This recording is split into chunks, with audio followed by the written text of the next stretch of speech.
Well, greetings, everyone, and welcome to the political consciousness of West Coast Steeler fan. Um, had a little mishap last week within the family, and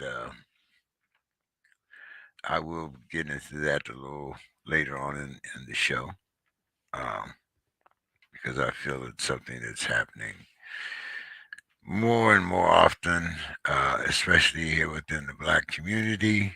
Um, and the laws are actually becoming more restrictive when it comes to the warehousing and pipeline to prison freeway for our black youth. And trust me, I'm not going to give our black youth a pass. Um, the fact that it's happened more than once within my family itself is very frightening.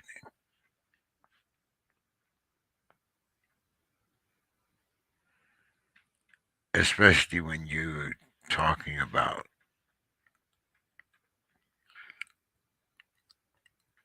reliving, not recreating, but reliving history time and time again. So, uh, I'm going to start out talking about the massacre in Buffalo, in which we have a young man, 18 years old, that actually writes out a manifesto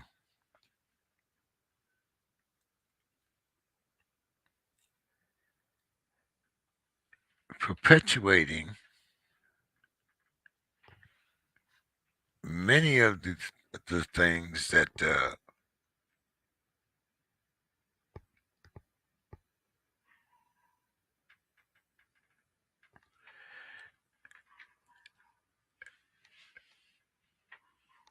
people in America do not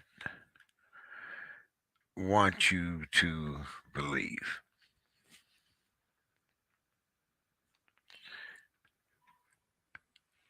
But our list grows longer.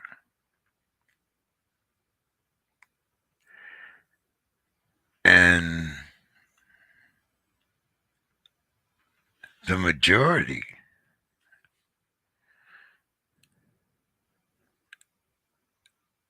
of the victims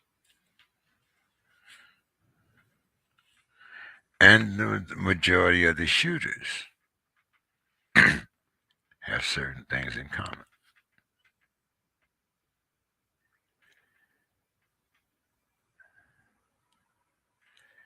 Now,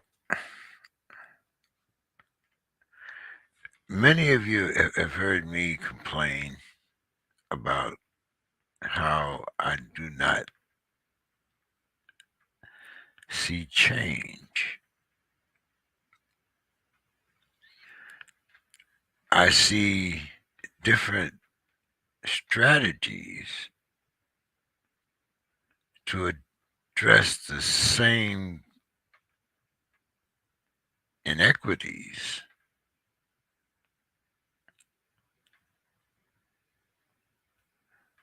but I have not found this new solution.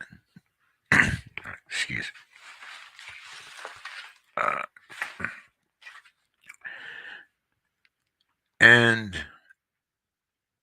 then today, we have another shooting on the subway.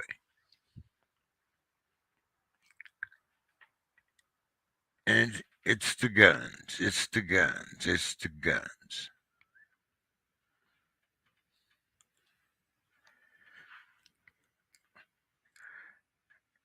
maybe some of you are not aware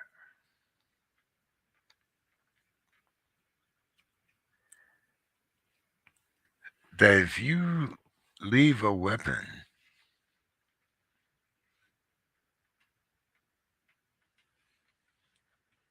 unloaded and locked, that weapon will not suddenly appear, and it will not. I see Mr. Scott is in. Mr. Scott, how are you doing this evening, Mr. Scott? Oh, not too bad. Not too bad, James. I was just checking out a few sports things, but and also looking at a lot of other things going on in our great city here, Shangri-La, a great newspaper, Johannesburg Times. They keep putting out stuff about the police and everything, so Um, it doesn't stop.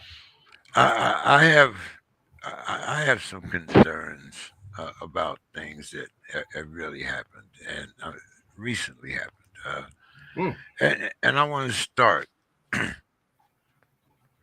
of course, with another young kid,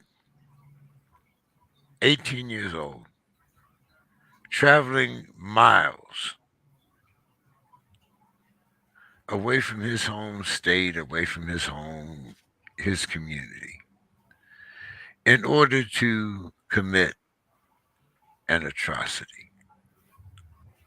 Now, there's such a thing in the law uh, as intent, Mr. Scott. When in your dealings with the court, isn't the mind of the defendant? I mean, at any time he could have turned this car around. At any time he could have just got on the phone with someone that he trusted. But my point is, it seems that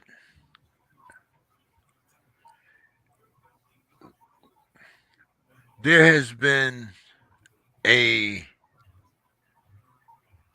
quasi permission to randomly go on these acts of violence. And people want to say it's because of the gun, it's because of the gun law. Now, I've often said, and I do believe it's true, I could go to any major city in America and probably within 2 hours at the very most obtain a weapon, legally or illegally. But I believe I could do that in any major city in America. But at what point do we start holding the people that shoot these guns responsible? But James, how could you get you you've told us you've been very upfront, about your background and being in the legal system and being involved in that. Well, how could you get a gun? I mean, if don't they have rule? Don't they have some laws that say if people have such a? But I mean, I don't know, what you were incarcerated for. I mean, I don't know, but people that have records, they can still get guns too. As I said, I believe I could go into any major city in America and purchase a gun. Now, I'm not saying, I didn't say it Yeah, would be illegal, sure, sure, but sure. Just like you could but go get some weed, or you could go get some whatever else that these people want. Yeah, it yeah. might be easier for me to get a gun than to get weed. Yeah, yeah. Okay, okay. I could probably walk right down in your George Floyd Square right now and purchase a gun within You 45 probably minutes. very well. You very well are. You very well could do that. You very well, from what I hear. Um, I stay away from there after the sun goes down, but that's what I hear. And you see, uh, once again, and I deal with this. I'll get into the story a little later on because I've always said that you should be able, Mr. Scott, you should not be afraid to walk in your neighborhood at night any more than me as a neighbor, as an outsider coming into your town and being able to purchase a pistol within 45 minutes of me getting there. Now, everyone wants to say, well, it's the availability of guns. Mr. Scott, outlaws have always had availability of guns. There's never been a crook in the United States that didn't want a gun that they couldn't get one.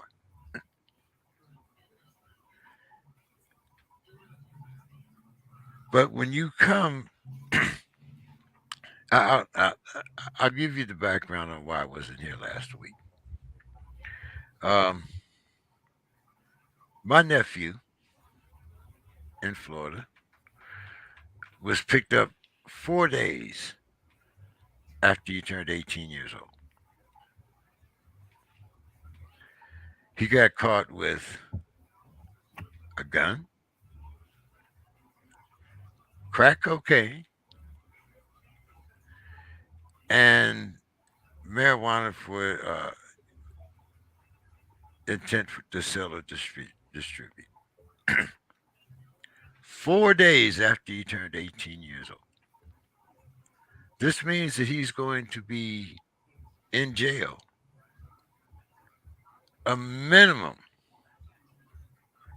a minimum of 3 to 5 years.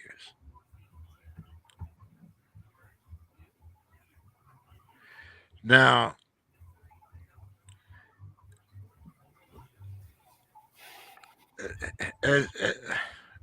I think many of you have heard the story of how I talked about how the young man can't read.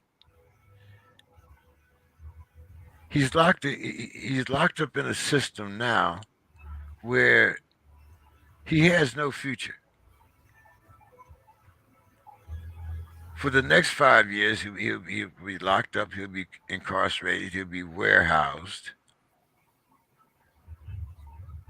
and he's stuck in a vicious circle because he does not have the sensibilities or the capabilities to get himself out of this system. But James, I hear these things a lot. I hear these type of scenarios a lot, and the first thing that always comes to my mind is, where's the parents? That's the first thing that always comes to my mind. Where is the parents? Um, I'll never say that I was the greatest parent or whatever, but I knew where my boys were every day. I mean, if they went to a party somewhere when they're in high school, they would call me and say, "Man, we're all up here doing this." I said, "Well, you stay there. Don't go nowhere. Don't even get in the car. Just stay there. Okay, until tomorrow, and I'll come get you or see if you can get a ride in the morning. You don't have to go nowhere tonight." I mean, so where are the parents? I mean, that's the big thing. I mean, that's their last defense. That is the kid's last mode of defense is the parents. And once they are not there and they're gone, I mean, see, when I did the child protection thing, I used to feel so sorry for these grandparents Oh my goodness, they would try to come in and take care of these kids, and one of them told me right off the bat, the lady uh, told me, "Look, I'm not caring about the kids. I mean, the grown ones. I'm helping the little ones because the grown ones they done already. I'm not. I can't help them no more. But I gotta help these kids because they can't help themselves. And that's why I keep saying, James. It's where are the parents? What's happened to them? What's happened to the parents? Well, that's a good question. Where are the parents? Most of the time, and you can, this is economics. We're not going to talk so much black, white, but this is economics. Most of the time, you have a parent that has to have one, if not two jobs, in order for them to support their family, or number two, as in cases within my own family, you had people that were being taken care of. You know, your child's illegal activities are what fed our household.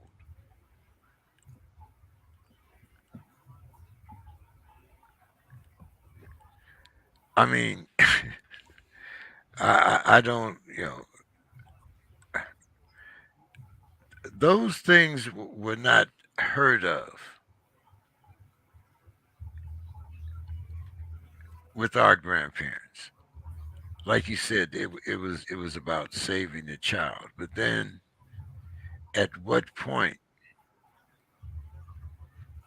can you keep going back trying to save the child if are no if there's no structure involved? I see Dr. Casey's here also. Dr. Casey, how are you this evening? Hello, hello, hello. Yeah. Hello, Dr. Casey. How are you? How you doing? So nice to see you. Same. uh, so, Dr. Casey, we were talking about at, at what point does the person behind the gun take responsibility? Say that again. At what point does the person behind the gun take the responsibility for the actions? Everyone wants, there's too many guns, gun laws are too this. Are you talking about in general or in the white community? Because those are two different things. Well, let's start about in general, because in general, like I said, I don't believe there's anywhere I could go in the United States where I couldn't get a gun if I wanted. Right. Uh, But those aren't the ones that's the legal ones aren't the problem. It's the illegal ones that are the problem. And that's something that it can't really be stopped at this point. Between the black market of like the government space of black market and then the street level black market, it'd be very, very hard to stop the illegal gun trade. Even if you that's the part that confuses me a lot because even if you change the laws, the people that's doing crime are not the ones that's going and buying the guns from the gun store and going through the right. proper procedure. So it kind of defeats the purpose. Well, that's what we were saying about the drug trade. The same thing. I mean, it's illegal, but people can get whatever they want if they know where to go get it. If they know But who, if they knew, when you if they know when who to you think contact. about other countries that allow for stuff to be legal and they don't have as much of a problem because it's all legal, then it makes you look at things differently. That's an interesting point because there are a lot of European places, a lot of places where, as far as drugs and at least things like marijuana, are not a problem. And actually, it's coming in some states here in this country, Well, like no, Colorado, for one. I know they have. pretty open places you can Colorado, go. California. There's No, I'm talking about like the illicit hardcore drugs like heroin, cocaine, and all of that. Okay. There are other countries that actually have legalized all of those things, Really? and it has taken the overdose population and all of that down tremendously. Now I would have to look it up to actually get the country name of where it is, And the but I number. know that there are I want to say more than one, but definitely I know that there is at least one where it's not as much of a problem because of the restrictions and the restraints. It's so crazy because well, Amsterdam is definitely one. They have safe needles, the whole Mhm, nine yards. mhm. Different programs over there. And Denmark was also at So, one time. so I what? can't So say. what are you saying that we need to have guns? We need to just strap guns on now, like they did in Cowboys, like the gun smoke. Everybody just has their own gun on. Is that what I we're saying?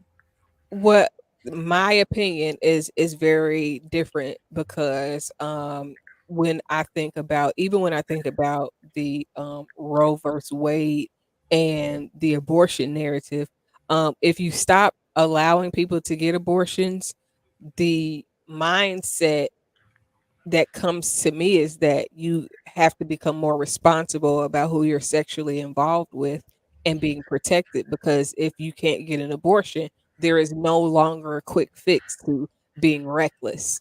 So it's kind of the same way. Sometimes when you allow if everybody can have a gun, then ain't nobody a Billy badass no more because we all got pistols. You know what I'm saying? And it changes the narrative a little bit.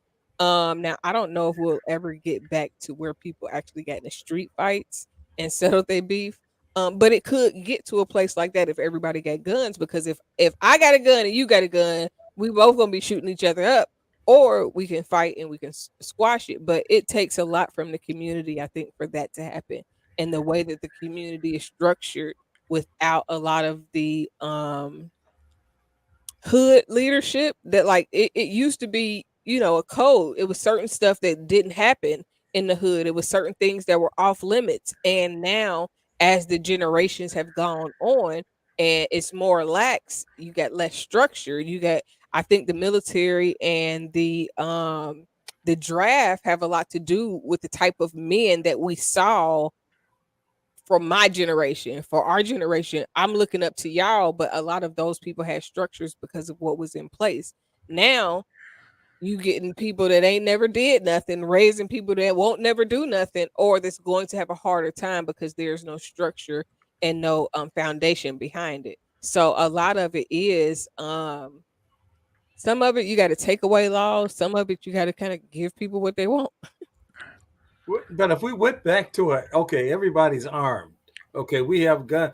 Now you watch the old cowboy movies, and if they go into a thing and they just draw on one another, well, they decided to do it, and they just dragged the guy away that lost. But if you shoot the guy in the back, that's the crime. That's the crime. So I say that to say in this world now, if we were to allow that, That's already happening though in the street. it is.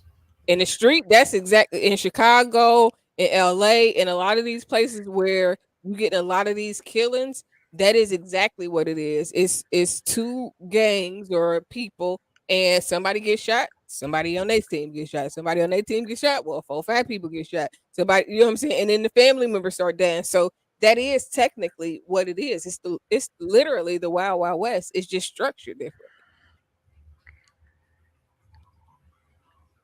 But is it structured different? Because yeah, as I was just talking about my nephew, uh, 4 days after his 18th birthday, gun charge, crack cocaine charge, 3 to 5 years for the gun.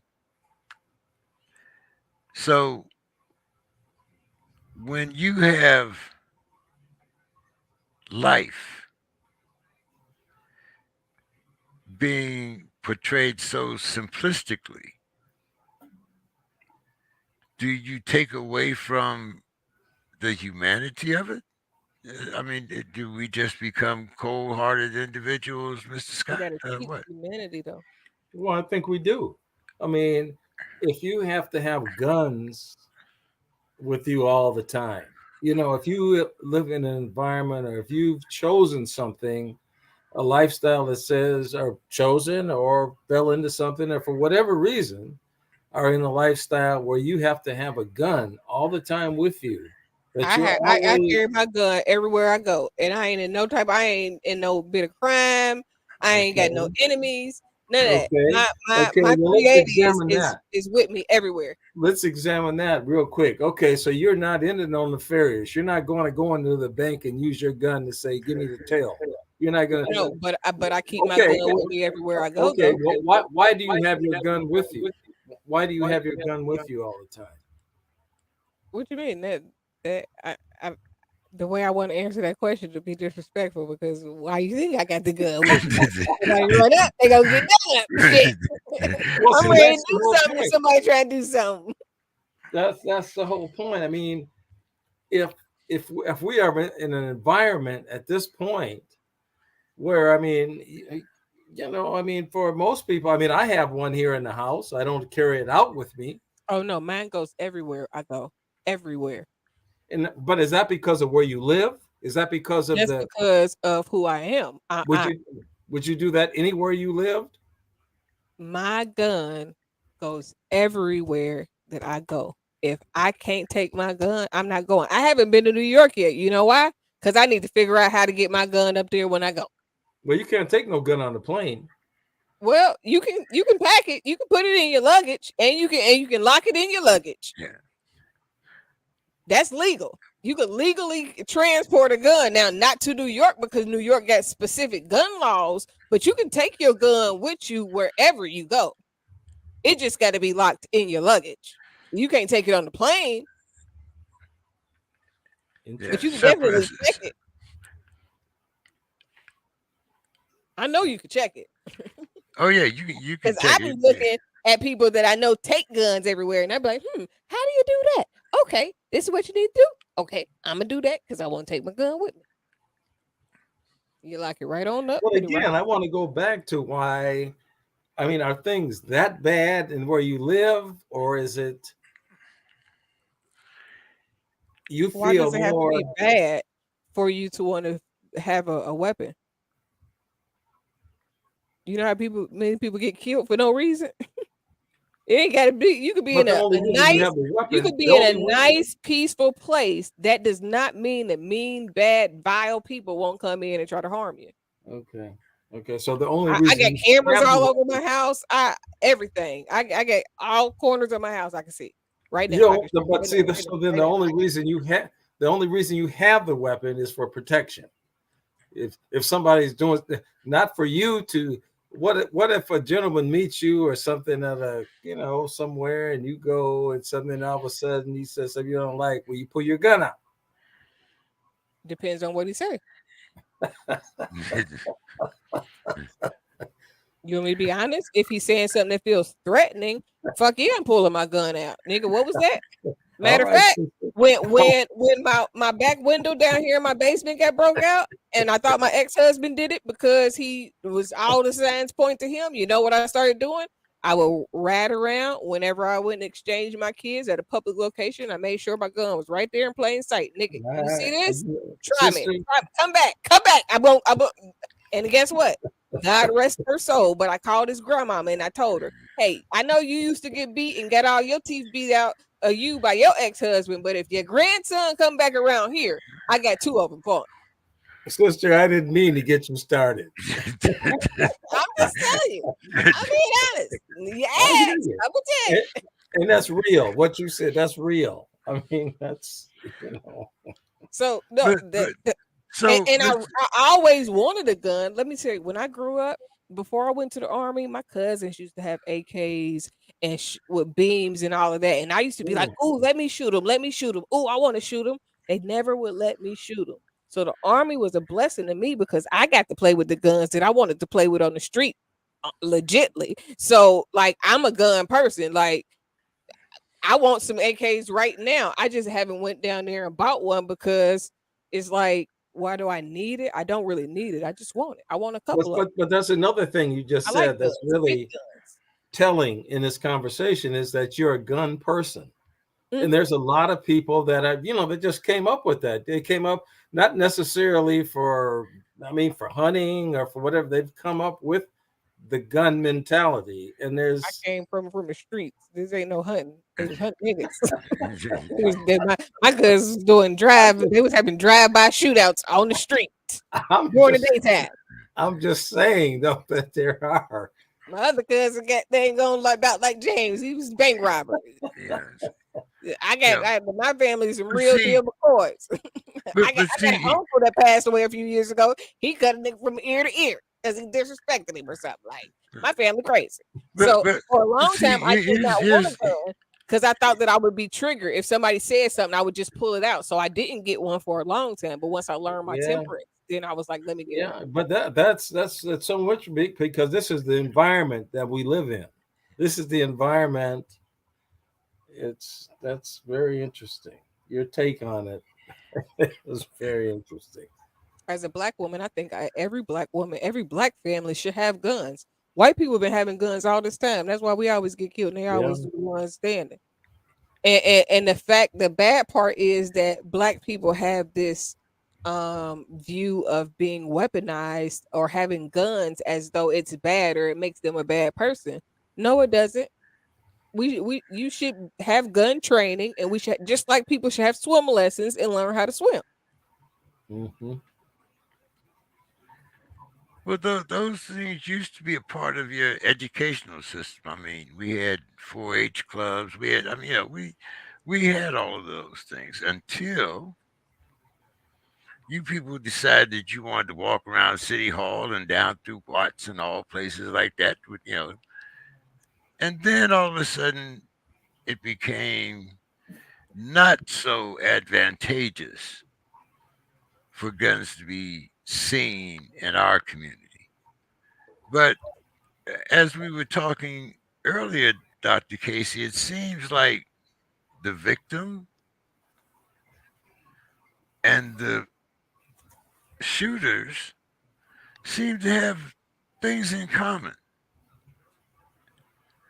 But yet, I listened, oh, it must have been at least 25 minutes,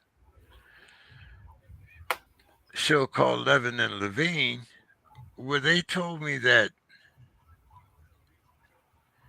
there is no such thing as racism in America, that we are all given an equal opportunity, and for people to think that this country is divided by race have to either be communists, socialists, or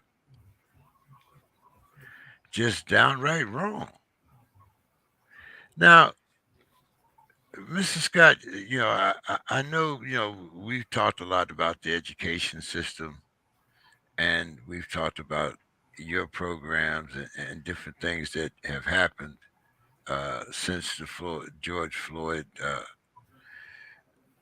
killing, and things that are still going on within your community. Now,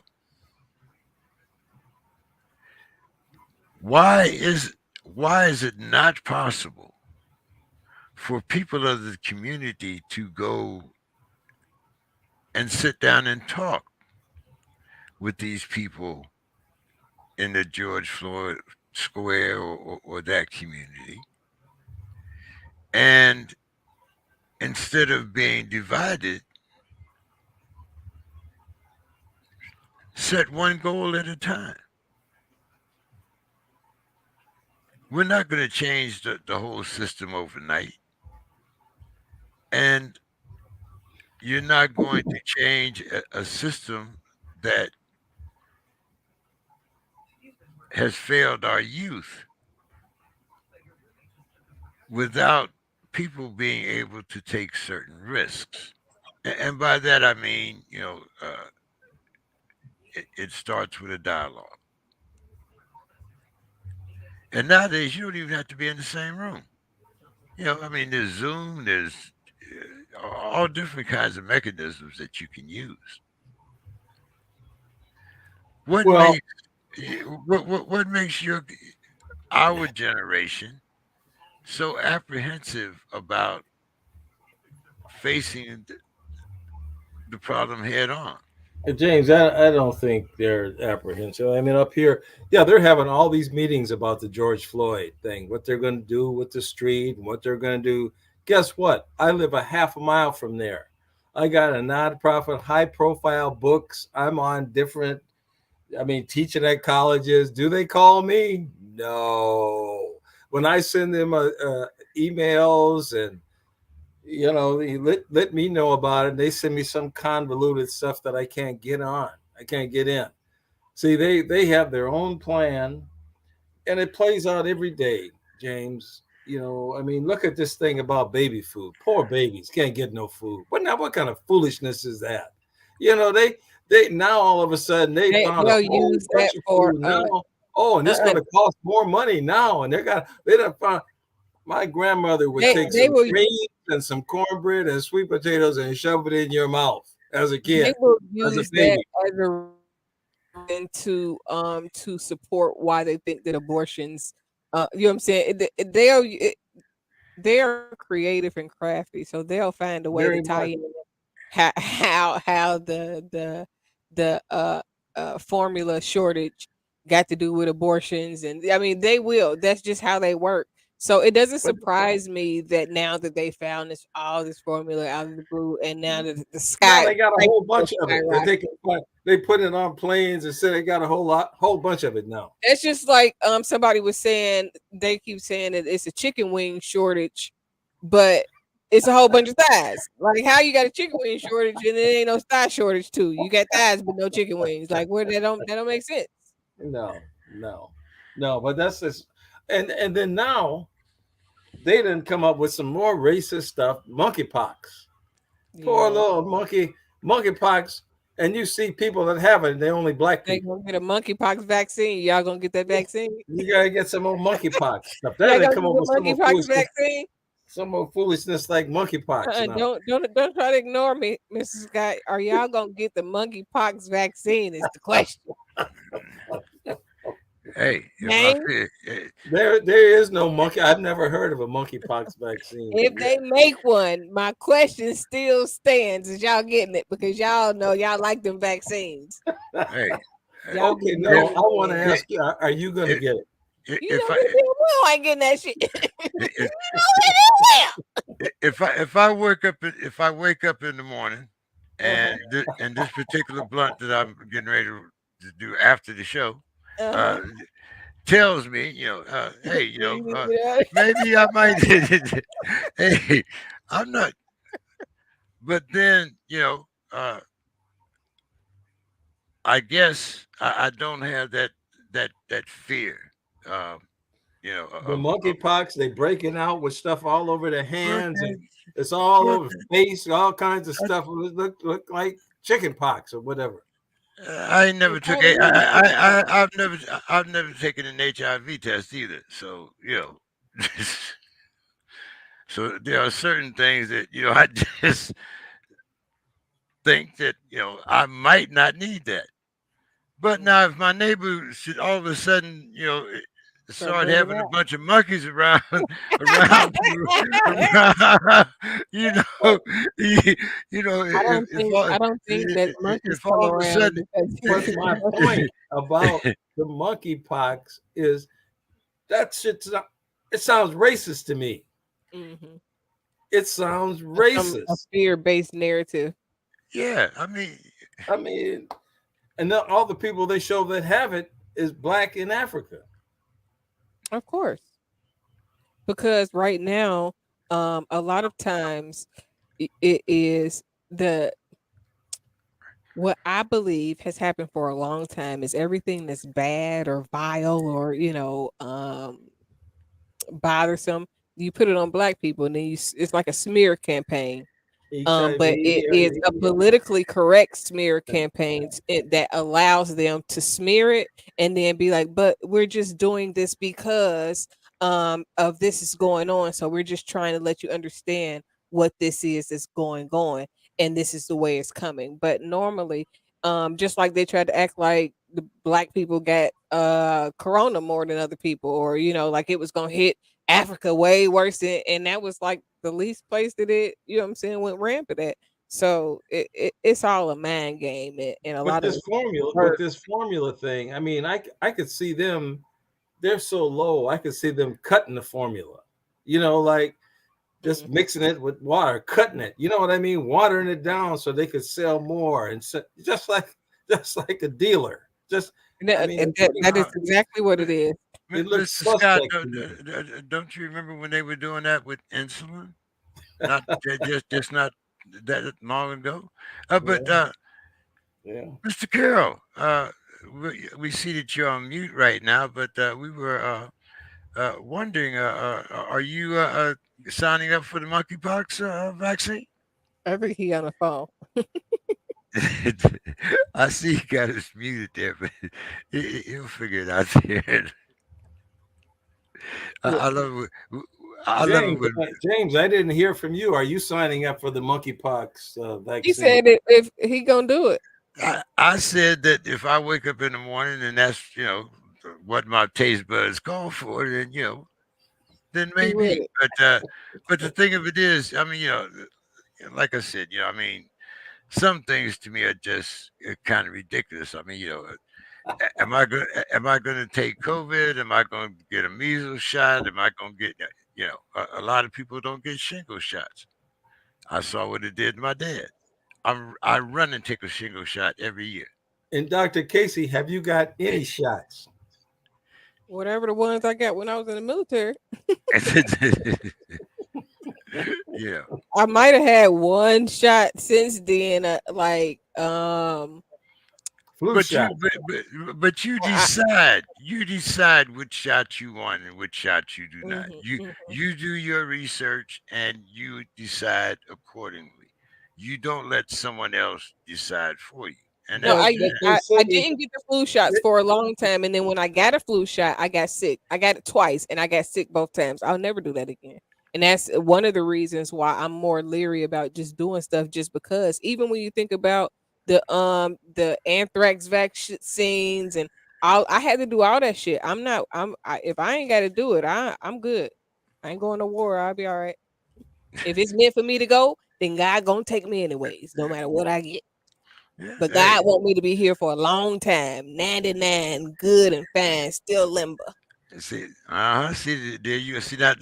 Look, now you got Mr. Scott's glasses fogging up and carrying on there. See now, My bad. I didn't mean to start that. Oh, sorry, now won't be none.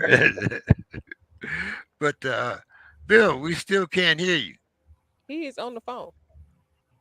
I Yeah, don't he's know. talking to somebody. Do he know that you He's talking to pulled somebody. him up? He might think he's still backstage. uh, No, I, I think he can hear us. but Dr. Casey, I wanted to kind of talk about the family situation when I was talking about once again warehousing young kids. Uh, this is the state of Florida, and Texas is somewhat similar. California, yeah, we definitely have a three-strike law out here. But how do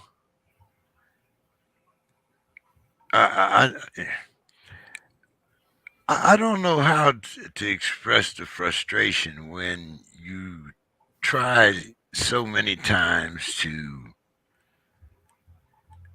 tell or show, like if you do A, B is going to happen. If you do A and B, C is going to happen. And then when things hit the fan, as Mr. Scott says, where are the parents?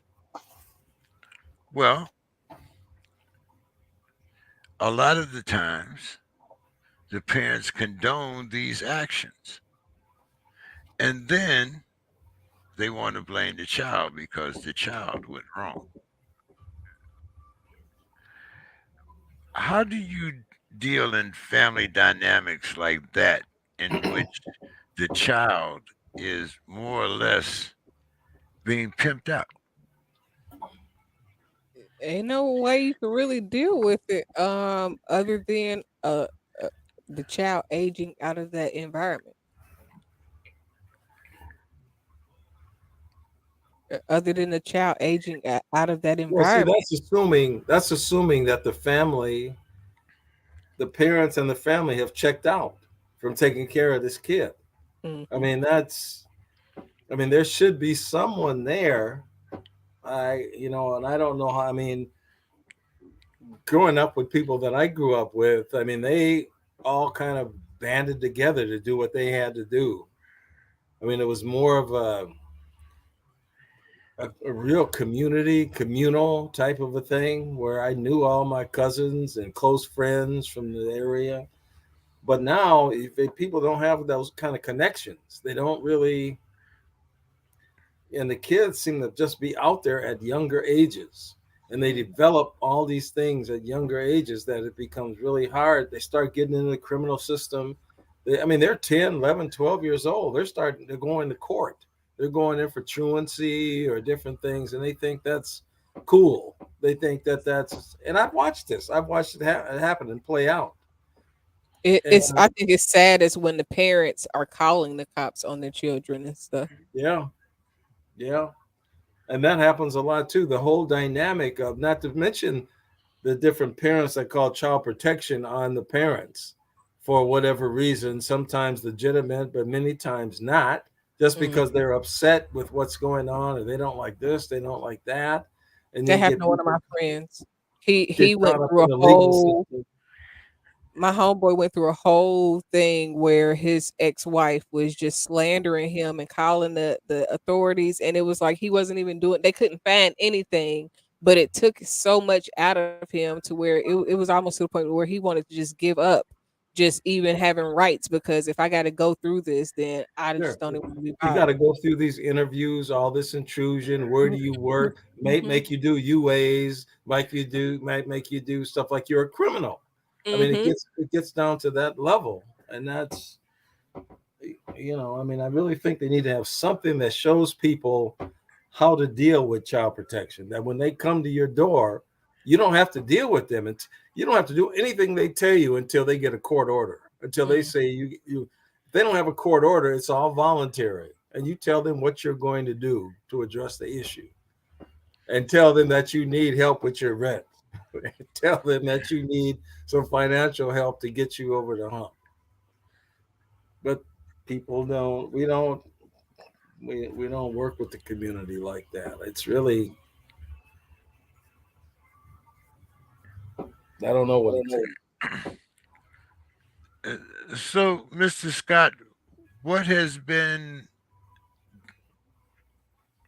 any positive outcome from the events with the young man that was shot in his home? I know the policeman wasn't charged, but uh,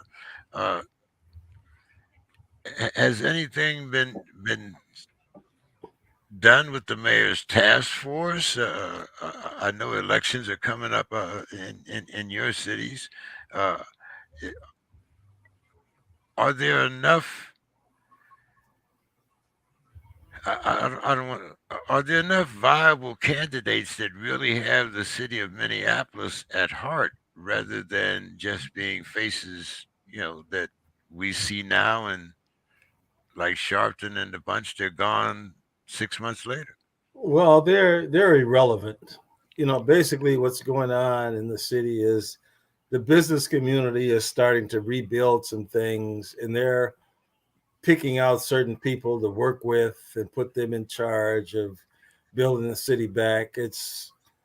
They're not including the black people. I mean, they've picked a few people. Actually, on our show, the Don Allen show, Saturday. We're going to have a gentleman.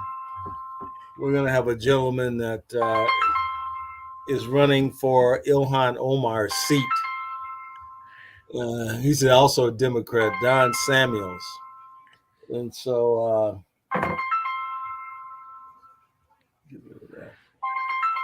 so we'll see. But it's just gestures right now. It's just gestures. We're kind of spinning our wheels until the election comes. There's a person that's running to be the Hennepin County attorney that I'm backing, but basically they're still flailing around here. We'll see. They have a group of people that are supposed to be dealing with the police. We still don't have a police chief in Minneapolis or St. Paul. Right. They have a police chief in either city. So, and we don't have a head of the schools in Minneapolis. Is gone. So it's just pretty much a rudderless ship right now. Things to be determined with the next election. Well, now you had a show on Saturday. Uh, the was it biopic about Oh, a program that you were discussing within the school system. I believe you had Mr. Sims on and uh, some other people on that were doing things with the youth there in in Minneapolis. yeah, yeah. And where's his program going? Well, I think he's one of those programs just getting started. So we'll see. We'll see where it goes. I mean, Minneapolis is still in a real flux. We're stuck with the mayor. We're stuck with the city council. We're stuck with um, poor police. They did do one thing I saw that they stopped charging Social Security for your taxes.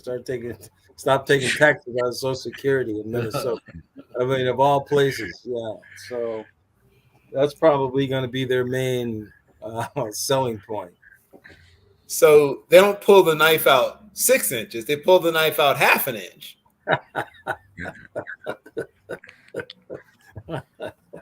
Yeah, they still tax your pension. So yeah.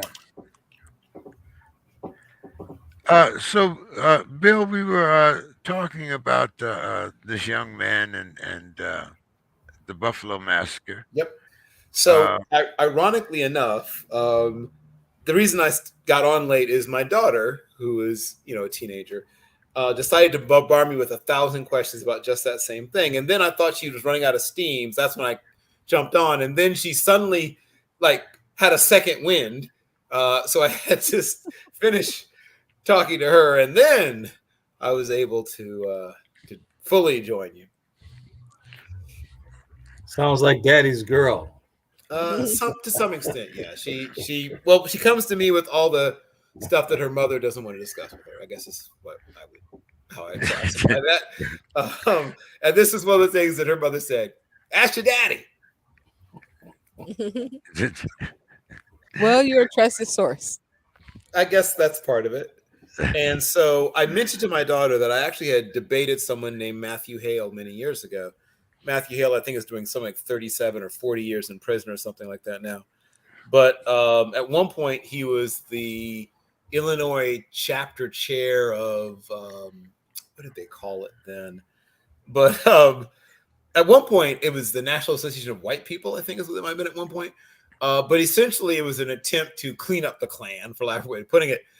And I remember he had come to the University of Illinois while I was a graduate student there, and a friend of mine named David Aronstein, who had a show called Local Color, said, "Would you like to come on the show and debate this guy?" And I was like, I'll debate a ham sandwich. Like, tell me where. And so I ended up debating this guy on WEFT, a radio station down in Champaign. And I see, here's the advantage I have. I've read his stuff. I've read the Turner Diaries. I've read all that stuff that he's read, but I've also read all the stuff I've read, you see. So he was at a distinct disadvantage. I knew his tactics, his strategies, his motivations. He knew nothing of mine. And at one point, I simply hit him with, he thought of himself as, an intellectual or whatever. And I said, so you know what mitochondrial DNA is? Yes. And he's like, yes. He was very, very confident and everything.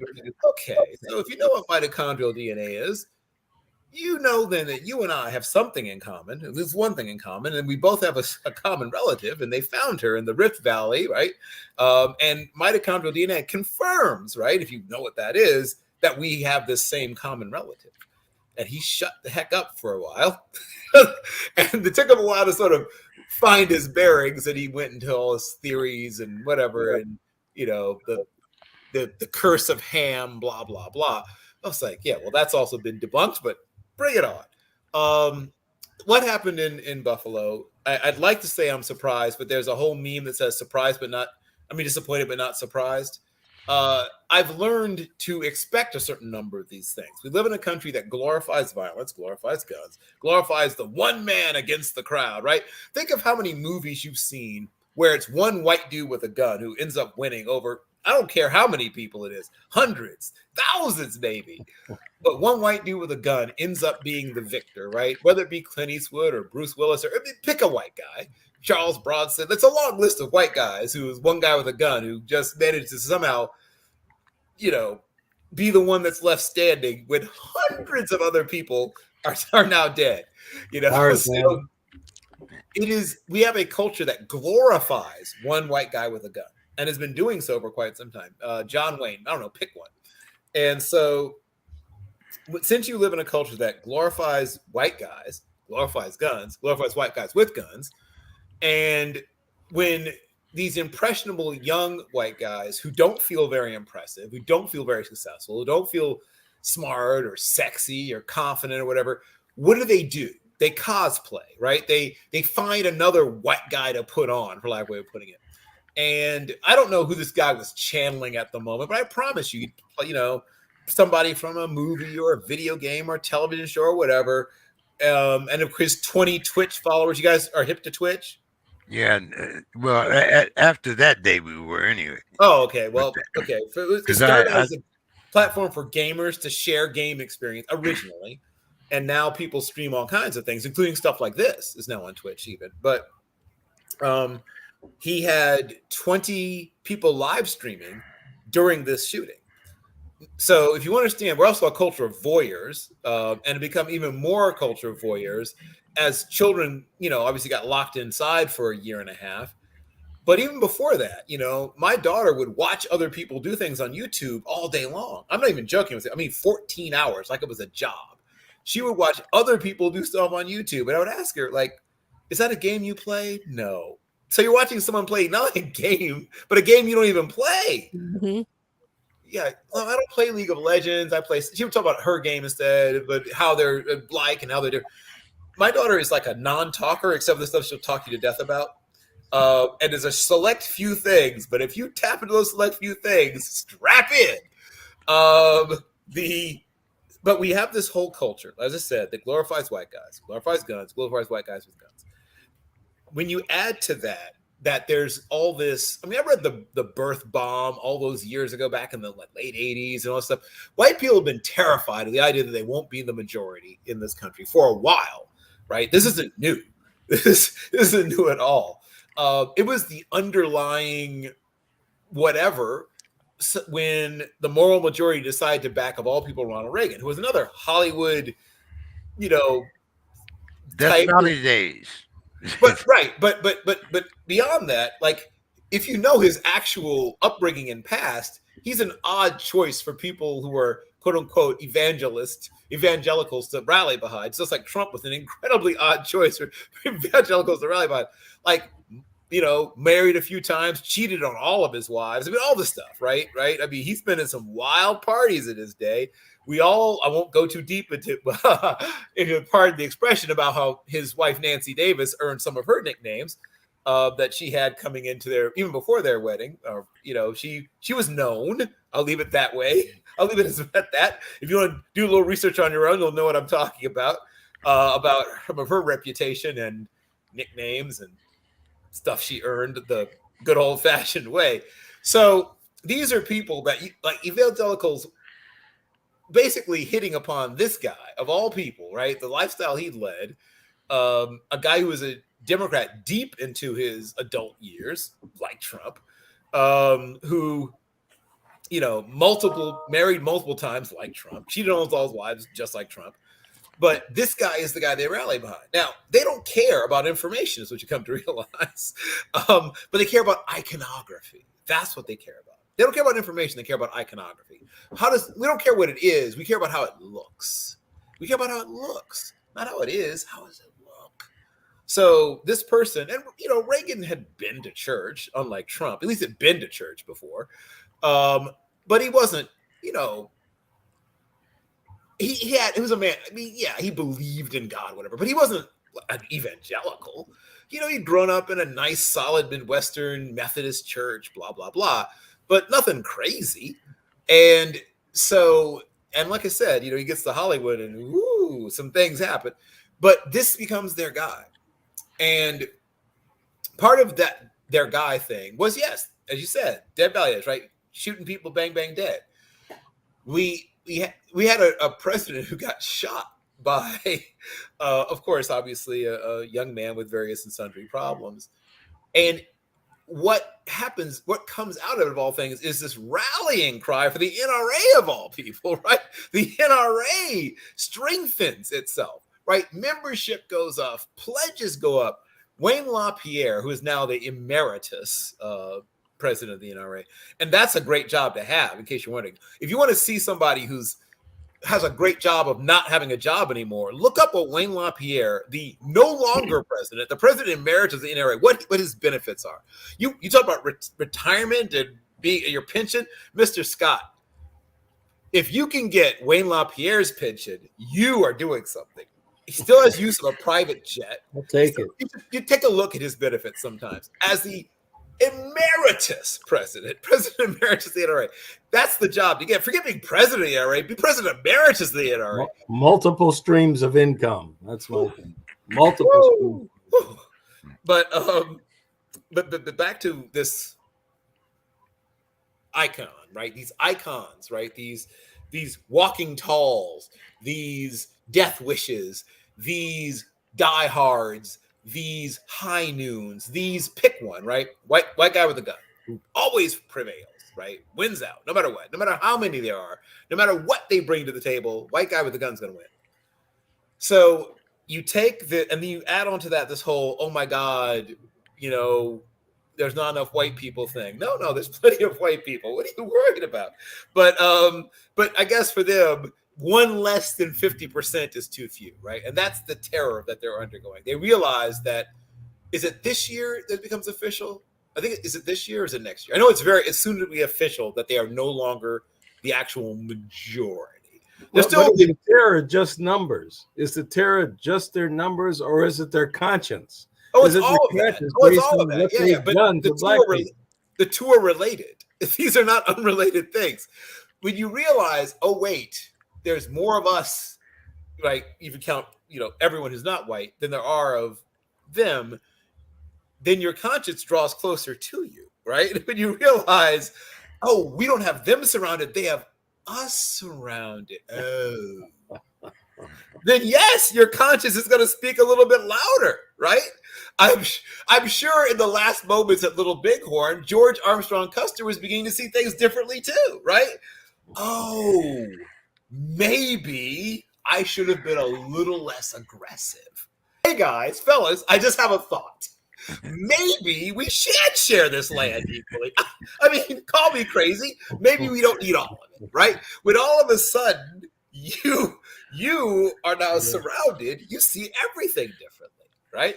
So your conscience is going to be more in evidence when you no longer, what's the old saying? Hunting's not as much fun when who? When the rabbit has a gun, right? When you are used to just walking in and just dominating everything, right? Cultural hegemony, right? It's a lovely term. But when you're used to that, and that's the norm to you, there's nothing wrong. It doesn't appear to be something wrong to you when you are just dominating everything, right? Because it's the norm. Then all of a sudden, maybe you aren't going to dominate everything. Maybe you'll dominate a few things, but not everything. Maybe you'll not dominate anything. maybe you'll have to learn to be part of the gumbo, right? People like to use all those great, cooking metaphors too. The melting pot, right? Well, but the problem is that only some people got melted in the pot before, you see. But now, if you're no longer right the one stirring the pot, and now someone's about to dump you in the pot too, you see the whole pot differently. The metaphor isn't quite as much fun when you're dumped in the gumbo too. Mr. Scott, the white guy thing always wins. I mean, all the metaphors that we've heard down through the ages, how I have to come back to the, I guess, the one apprehension. Are we so afraid of our youth that we don't want to reach out to them? I that is a real good question. Because when I come up and people say, I'm in Brother War, and I got into it with him about criticizing the rappers and the rap game and all of that. Well, see, I love these brothers, man. I love our youth. I mean, what I want them to stop doing, I pray for them, but not in a biblical way. I pray that they'll stop being stupid. I'll pray that they start looking, for ways, they have their youth. They have something that we are never going to get back again. They can really, and so no, I support them. I really want our youth to be strong. I really want our youth to take this over. But when I see some of this rap stuff to a point where there's a negative aspect of it, and then there's, I mean, from the whole musical standpoint, I mean, I have a whole opinion about that,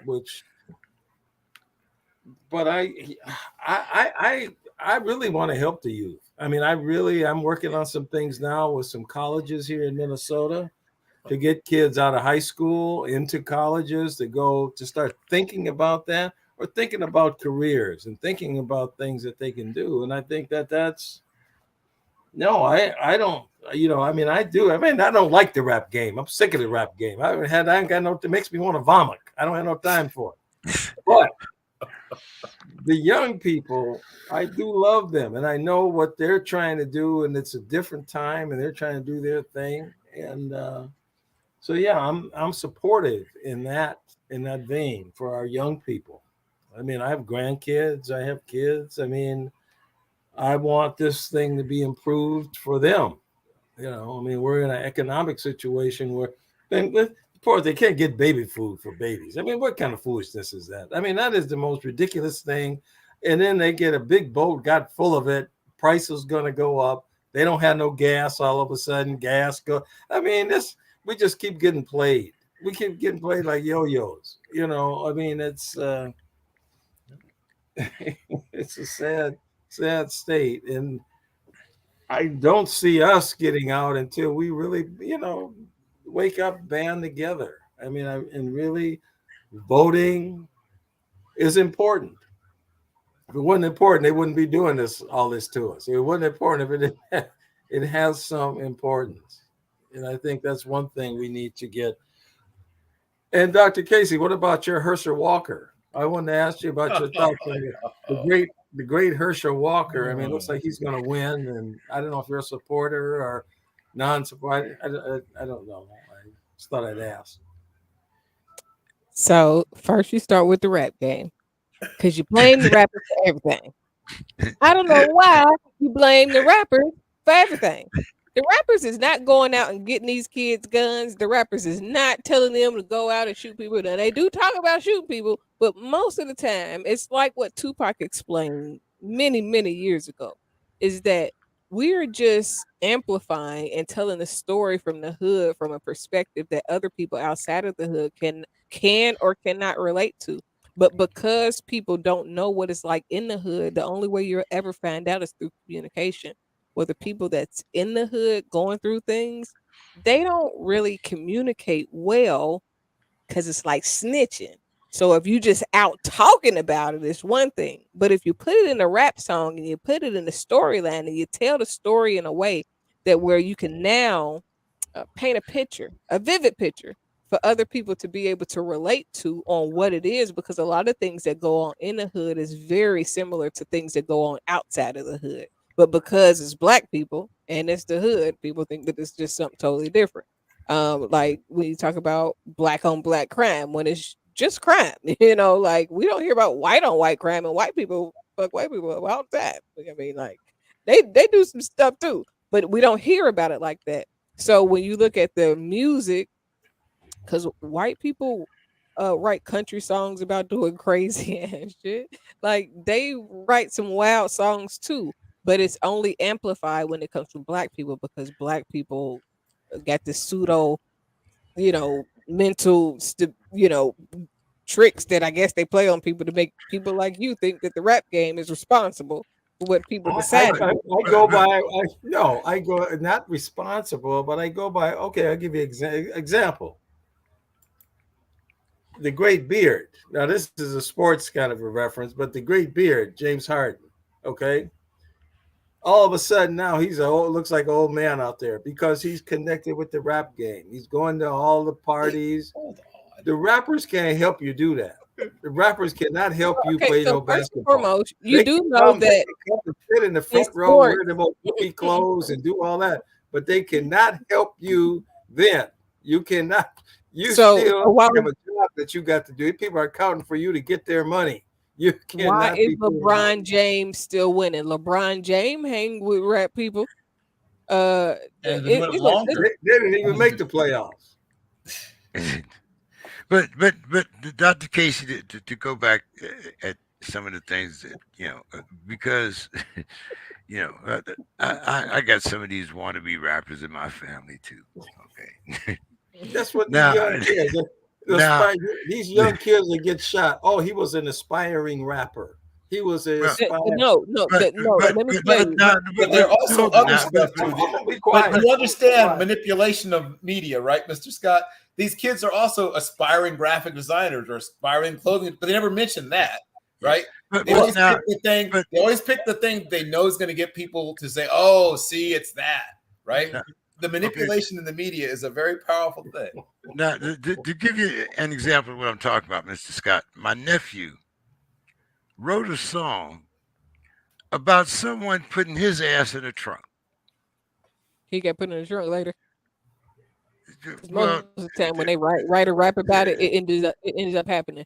Whether it was well, Tupac, he talked about dying all the time. He got yeah, killed. yeah. Well, Nipsey, I mean, I hated Nipsey. Nipsey's last album was frustrating to me because he talked about death so much that I knew it would happen because he talked about it way too much. And that was the only thing. When I listened to it and did the review, I'm getting chills just talking about it. I was like, man, I love this album, but why are you talking about dying so much? Like he felt it. And even if he didn't felt it, he brought it because he spoke it into his life so much. So that is the real problem. But a lot of times when you talk about aspiring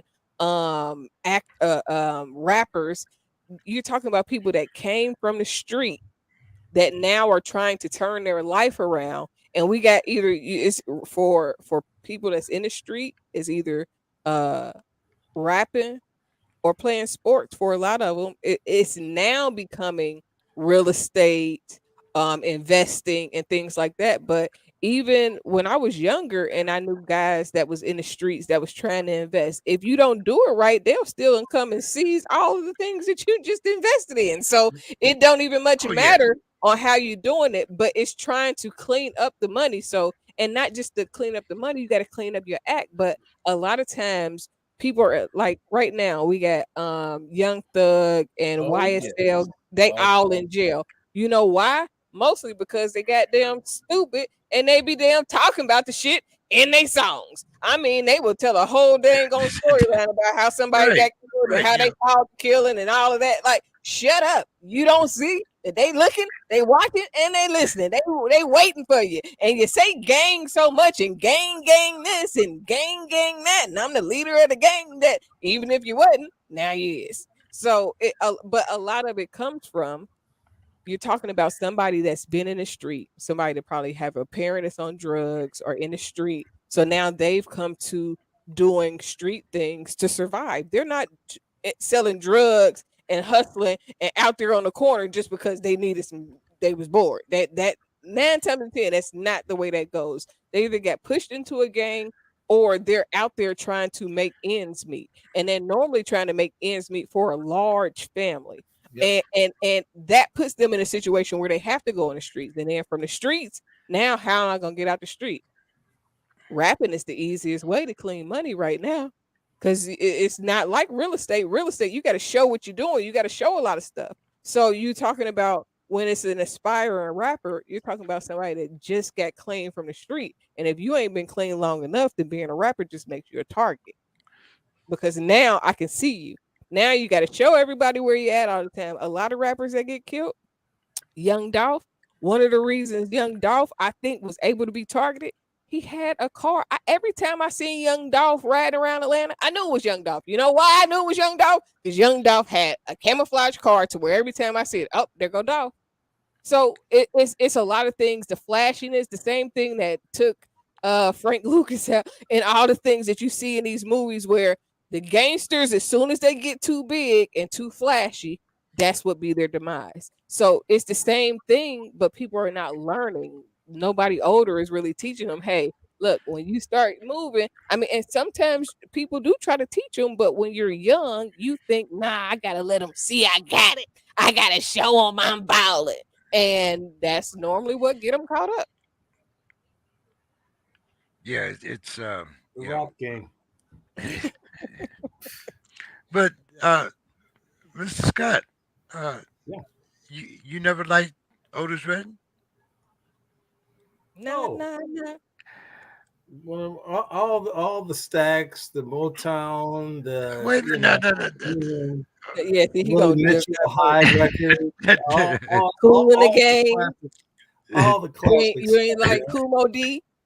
all You the ain't cla- Wild Wild West. You ain't you ain't that's you the ain't thing, into that. having been in bands around that time, and all of a sudden it's like, first it was disco, that kind of knocked us all out because we couldn't, we had a horn band, we had horns, Oh, and I now see what the problem they is just now. play Come on. They records, they just playing You ain't never. records, Come they on, don't the want no Ohio bands players. no Come more. on, Mr. Scott. The Ohio players. Come on now. Come Yeah, on. what about the top one? Oh, War, Ohio players. Come on, give me a break. Hendrix, all it's of that stuff was real playing and real doing. But it I I shut bet. think then when I, it his came real I, to, problem is I, this I band bet got you. taken out. and then the rap game pretty much ended it. I bet you got a Lost Poets album somewhere sitting around your house right now, Mr. It's Scott. somewhere. It's I somewhere. do. He It's got a somewhere. Big I Daddy do. Kane album Lost too. Prophets too. And I'm trying to explain to you that I'm not, I'm for our young people. I'm for our young people, but I just Just want not the them to rap do part. better. I think if you get in these things where you get this kind of money, if you can get this kind of thing, this is the stuff that can set you up. But they don't see that, and You just they're didn't hear what I so said. hooked up in the flash of it. They're so hooked up in the being hard and being all this other bullshit, and so that's the thing that gets me. I mean, I think that they really have to be able to do what they really can do. They can maximize themselves. They can really make, and some of them are doing it. Some of them are doing it. But I Somehow. mean, I'm just not a fan of the rap game. I don't know why anybody's so upset about that. I'm just not a fan of it. You don't have to be. I'm just pointing out that you're only seeing literally the tip of the iceberg. I mean, there's a young woman here in Chicago named No Name who has arts camps that she runs, and she's an activist, and she's brilliant. And Ruby Ibarra literally worked on the COVID-19 vaccine, and she's a rapper. Like, I don't know if you understand what you're saying necessarily.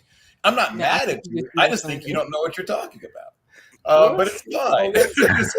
and I appreciate that. I mean, maybe I don't, but this is what I see.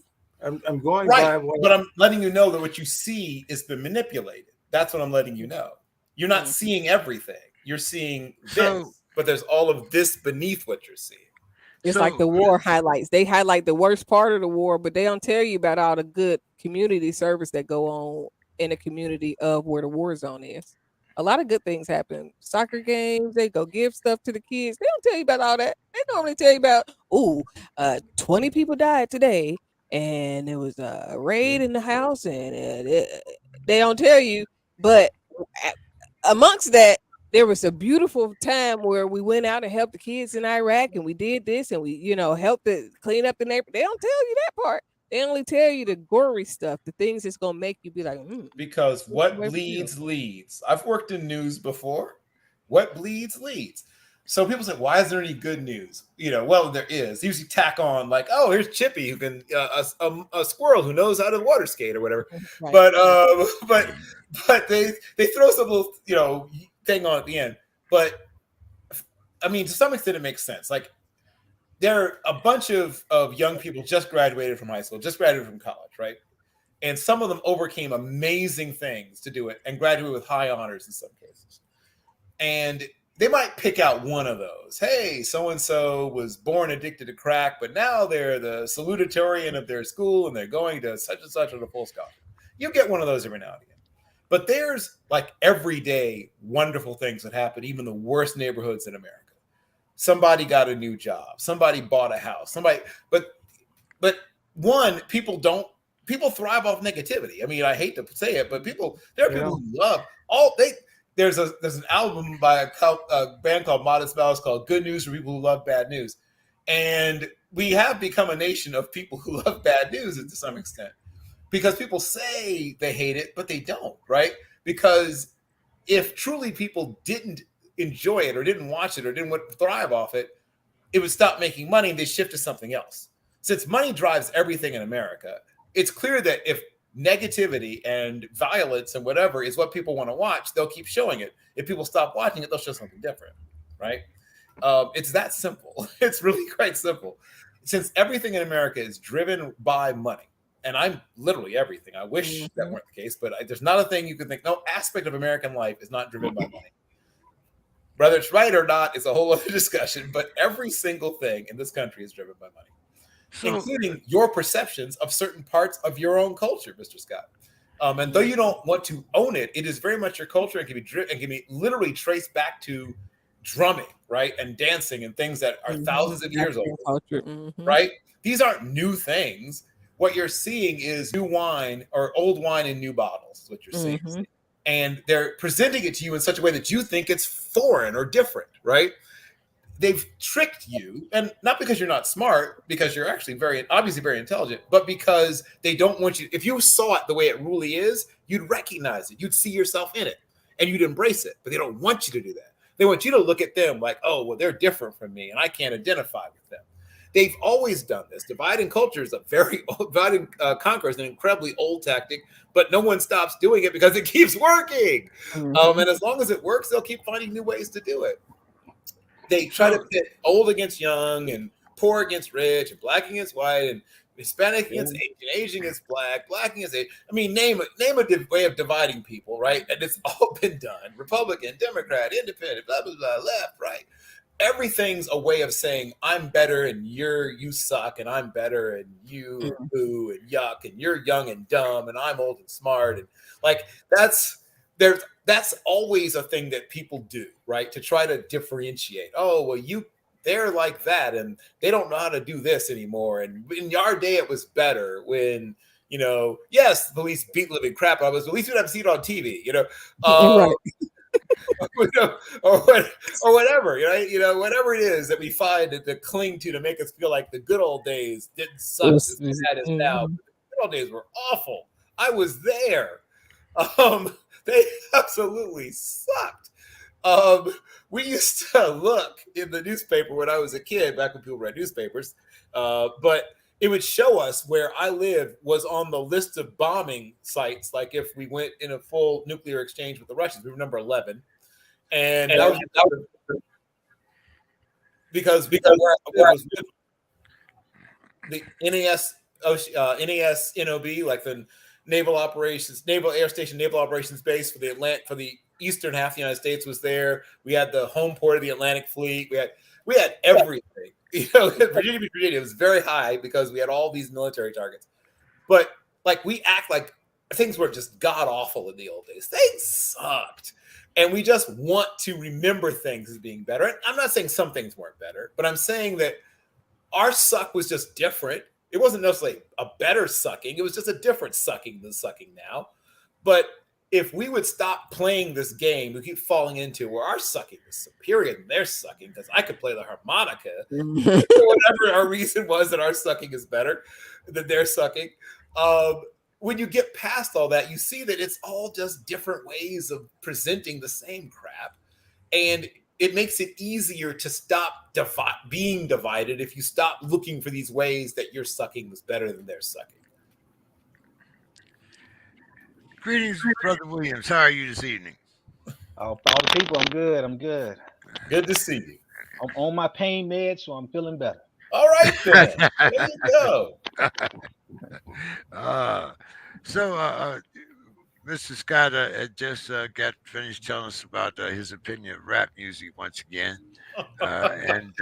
This just it has not changed. I've been getting beat up, but like I said, I am for our young people. You know, I am definitely for our young people, but I want them to start doing things positive. I want to see positive things from our young people. That's all I'm saying. But everybody's, the nuances of some of the rap game, having come from where I came from, is it moving ahead? Is it moving our genre ahead, or is it stagnating?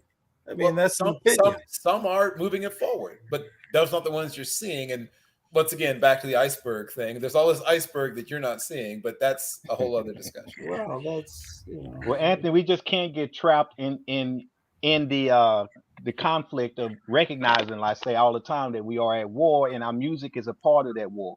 They use any and everything they can against us, and especially if you're listening to the radio and using that to diagnose whether or not our music is worthy, then you're gonna fail every time. So that is definitely not the measuring stick. You got the name of the game is independent, and a lot of the independent progressive hip hop music is not going to hit the numbers and make the numbers of anything that is about being able to get you to release yourself from the 9 to 5, release yourself from the day-to-day struggle, not look at reality for what it is.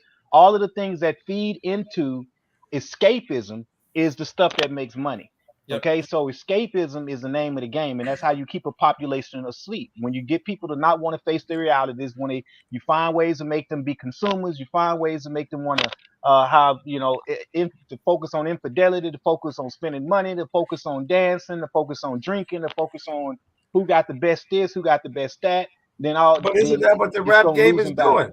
But that is not what the rap game is doing. That is what the industry is doing in utilizing rap as a weapon against the people. Okay, that is not what hip hop is. I've mentioned to you before. If you want to know, if you want to reference a good example of hip hop, you have to check out something like KRS-One. Okay, something along those lines. The Coup. I mean, there's a long list. It's a long list, but he has the temple of hip hop, and he has lessons that he take people through that actually go over the hip hop culture, especially as it started in New York, and how it was used to curb the whole gang banging and everything else from all of the negative stuff. And then he talks about how the industry destroyed the image of it. But the same thing happened in your generation. It's just that at this point, by social media being as large as it is, you get more inundated with it now. It is way more easier. I can take around. I can use this phone to produce a whole album now. Y'all didn't have that back then. So any and everybody that don't have any business saying something can say something, and that's the problem. Any and everybody can voice their stupid opinion now. Right. And unfortunately, that technology tends to work against us as a population, because our intelligence and our maturity is not matching the level of progression of technology that we have access to. And what you're seeing is just a result of that. Yep. Right. The democratization of certain things is there's a power in that democratization because the barrier of entry is so low, but there's also a danger when there was a gatekeeper in the old days. In 1950, there was a gatekeeper. You couldn't even go into a recording studio. Someone said, yeah, we're going to let so-and-so in this recording studio for X amount of time. I've booked this time for them. In 1960, you couldn't step in. But by 1970, the music industry was beginning to open in certain ways. But even then, right, it's still you had to have somebody who spoke for you and said, yes, this person deserves to be there. And in the last 40 years, first of all, the giants of the industry. Think of how big Polydor and some of these formerly huge record labels don't even exist anymore, right? A&M. It's a long list of what used to be big labels are gone. Not just merged and acquired, some of them, but some of them are flat out gone. Yeah. Oof, right? Dust in the wind. Yeah. And so now, instead of this A&R person, this person 23 years old, their first real job out of college, and it's a great job to have too. I had a friend named JT who that's what he did. He was A&R right out of college. And you're getting paid to go to see 200 concerts a year, right? You're getting paid to go out to the club. You're getting paid to try, because that's how you used to find acts. But nowadays, SoundCloud, YouTube, Twitter, you can't get a meeting unless you've got 50,000 followers and X number of exposure and so many YouTube views, which you did yourself, right? So the only good news, well, not the only good news, but the main good news is that there's a certain amount of knowledge of the industry that even young artists tend to have because they only got that meeting because they've been successful to some level, right? No one really gets discovered anymore, right? You have already discovered yourself, for lack of a way of putting it. And now they're just figuring out how to market you, how to distribute you, how to do this, that, and the other. But you've already established you have an audience, so you got in the meeting, right? In the old days, they would help you to find an audience. Nowadays, to get signed as an artist, you have to already show I have an established audience. I have an established listenership. These people are already, I have, my last video I did on YouTube had 287,000 views within a week, and that's how you got to the meeting, right? Is you already showed them. All you have to do is put the music out. My buyers are already established. You can't even get gigs. You can't even get gigs unless you tell them how many people you can bring. Right, exactly. And that's how it is now. They don't want to develop you. They don't want to discover you. They don't any of those D words like development, discovery. No, that's gone. We want to market you. We're good with the M word. We don't like those D words so much anymore. We want you to come in developed. We don't want you to come in. We don't want already discovered, already developed. So in that period of artists from 2010 onward, right? The good news, if you're looking for like a silver lining, is they are much smarter about the industry, how the industry works, and they kind of have to be, right? Because they don't even get to the meeting unless they know a certain amount about how to get your music out there and make their music. Now, there's a lot of people that want to take shots at certain artists, and I'm not a fan of certain artists. I won't name any names, but there's a lot of people putting out music that I'm not a big fan of either. But what I will say is that instead of throwing the baby out with the bathwater, what I do is I try to, get out my strainer and strain out the bathwater and see if I can save a baby while I'm at it, right? Because there's a lot of bathwater out there, Mr. Scott. Yeah. I understand that maybe if all you've had to drink is the bathwater, you're thinking I don't want to try any more of this. I don't want to see what else is out there. I can only assure you that for all the stuff that's out there that you are not impressed by, that I'm not impressed by, there are people doing amazing work. And some of them are great people who are also very active in their communities, are very active in helping people to develop and grow and have lots of fantastic programs. Common has 2 schools here in Chicago that he funds, right? And I've known Lonnie, aka Common, for years. In fact, I used to host at a place called Spices on Sundays that inspired a movie called Love Jones. It was on Orleans and Chicago Avenue. And Ted Witcher, the man that wrote Love Jones, used to come in there. It was like this little weird dude in the corner with his little notebooks. It's like, what is he doing? And Ted's day job was, of all things, he's a production assistant on the Jerry Springer Show. And he would come in after work to Spices, to the club, and people thought he was writing poems. No, he was working on the first draft of Love Jones. And Tina Marie Wright and Reggie Gibson and all the people I knew. And Reggie was the guy that actually wrote all the poetry that's actually in the movie Love Jones. But the point is that there isn't a difference between writing poetry and writing raps. Like, you're doing the same thing. The act is the same, right? It's not different. It's not a different part of your brain. It's not a different thing. That what's different, right? Just like we talked about, there's between poison and medicine, is right. Delivery system and dosage. That's all it is. Yep. It's just different delivery system, different dosage. It's still just poetry set to music, Mr. Scott. We have to unlearn. I think that's the biggest thing right now that you're dealing with is somewhere along the path. And I kind of look at it as what I have to deal with in terms of child psychology. Somewhere along the path, something that's tainted your perspective to the point to where it's hard for you to get past that blockage.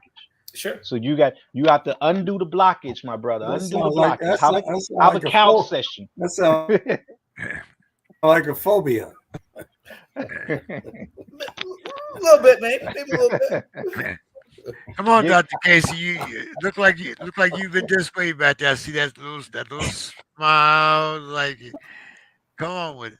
I think that Mr. Scott just like picking, and he just know that the saying rap game in general is like throwing in your side. So he gonna say it just to get a rise. You see how that rhymes? Hey, have y'all discussed at all the warfare aspect in terms of like what they doing with the RICO laws and coming out the artists, but they won't apply the yeah. same thing? Yeah. Okay. Yeah. I just was talking about how like in country music they write about crazy crap in country music too. Just the same way they do in rap. Rock and roll, definitely. Shit. Mhm. Eminem should have been in jail a long time ago. We just talk about writing something crazy because he was talking about killing people years ago. Including his wife and many others, or Right. Like, common law wife, or whatever term you want to use. I can go further back. Like, I am a bit of a blues historian. Without thinking hard, I can name 200 blues songs that are about trying to run away from killing somebody without thinking hard. So it's not like music, all of it. I could think of 100 traditional Irish songs about trying to escape the hangman. You know what I mean? Like, this isn't new. This is Stagger Lee shot Billy. Yes, right. I mean, It's just- there's versions of that song that people were singing in 1928. So like, there's nothing new under the sun, right? I mean, there's nothing new about what we're discussing. There have been people writing songs about lust and murder and whatever since people began singing, right? Nothing new. And ill-gotten gain, and name a thing that anyone's written about. Someone's been writing about it since people have been writing. People have been singing about it since people have been singing. People have been dancing to songs about sin since there's been sin and dancing. Like, this is all things that are not new. The only thing that's new is delivery system, right? Dosage and delivery. That's what's different. The dosage is different. The delivery system's different. Everything else, stuff that's been around since the beginning of time. I would say a lot of where the significant change came is when the parental advisory sticker was added, and that opened up the doorway for certain types of music to not have to be cloaked. In other words, like, before you had to be creative in your subject matter a lot of times, and so you're saying the same thing, but you're being clever about it, so that a child didn't necessarily know what was going on. It's like me when I was a kid singing Mary Jane in school. I had no idea what the hell I was saying. But now that the parental advisory sticker, came out, and that opened up the whole floodgate to be able to just speak your mind the way it is. And when Luther Campbell won that court case like he did, that he really opened up the door. And when he was able to do that, that allowed some people to be able to speak behind some nice sounding beats, but don't make sense at all what's coming out their mouth, and it allowed things to go crazy and develop to a point to where it shouldn't, in my opinion, as far as that go. And I think that's the tail end of what you're seeing, Anthony, is just that part of it. because it ended up creating, genres of rap that was based upon being as filthy as you could on the mic. Yep. And for some reason, because of the shock value, that ended up creating a whole trend. And then you created a new generation of fools that followed suit.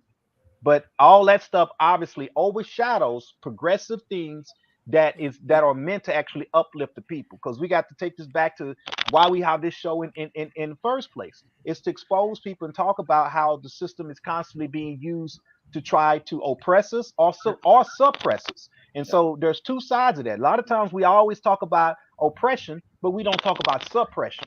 And as we're talking about this now, that suppression of progressive music, that suppression of something that would cause you to do things that would move your people forward, is also part of the game. It's also what constantly happens, and the majority of our children are not being directly exposed to that, because again, the name of the game is to oversaturate the environment with things that will continue to add to the current status in the current situation.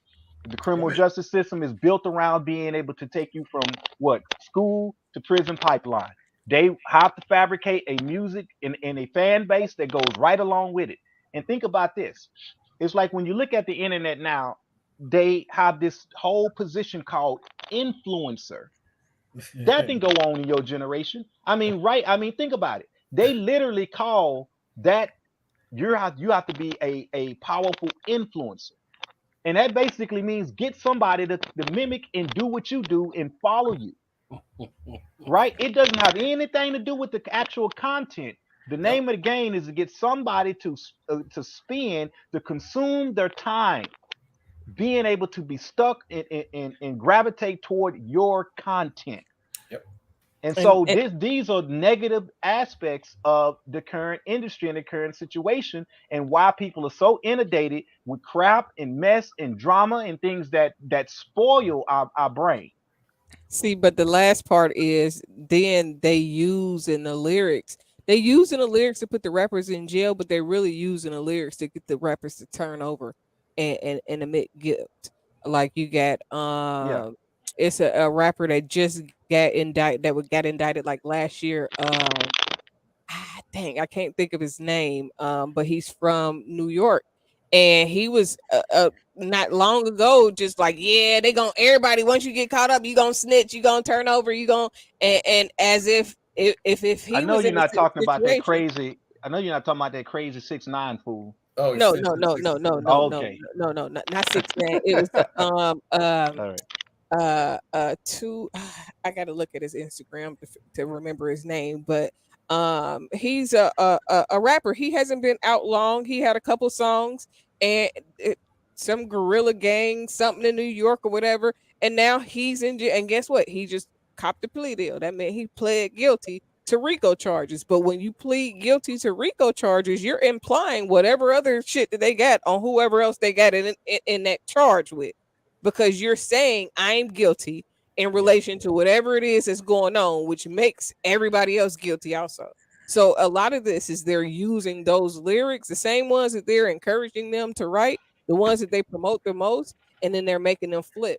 So now you got a whole bunch of like low key snitches, like they ain't snitching, but they admitting to the shit that's gonna get somebody in trouble, so they kind of snitching. Yeah, they Like call it they call it dry snitching, right? Right? yeah, Yes, yeah, the yeah. ever popular item, dry stitching. Yes. Again, Like putting the six mic in nine, front of he people ain't got snitched. no Snitch. business. No, Yeah, Yeah, no, that's it not was six dry. crazy. nine That's snitch. his snitching Yeah, is he was wet. he was he Yes, was a straight snitch dripping. and made His and made and made millions drenched. off of it. That's drenched snitching. It's fully saturated snitching. Yes, that's But different. nowadays is the amount of crime that people talk, the amount of real crime that people are putting in their raps, they're all dry snitching because they all talking Yeah. about, and they don't, and the metaphors and the wordplay is nowhere near like it used to be. So even if Right. they could do what they're doing, but they want somebody to know, yeah, I ran down on the nigga and he was, you know what I'm saying? They want you to know the detail by detail, so you'll be Yes. scared instead of Right. being creative, like a part of your job. But I always tell rappers, you need to read more so that you can even learn how to be even more creative. Because if, Yep. if you don't know nothing, you don't know how to write a metaphor. You don't know how to make Right.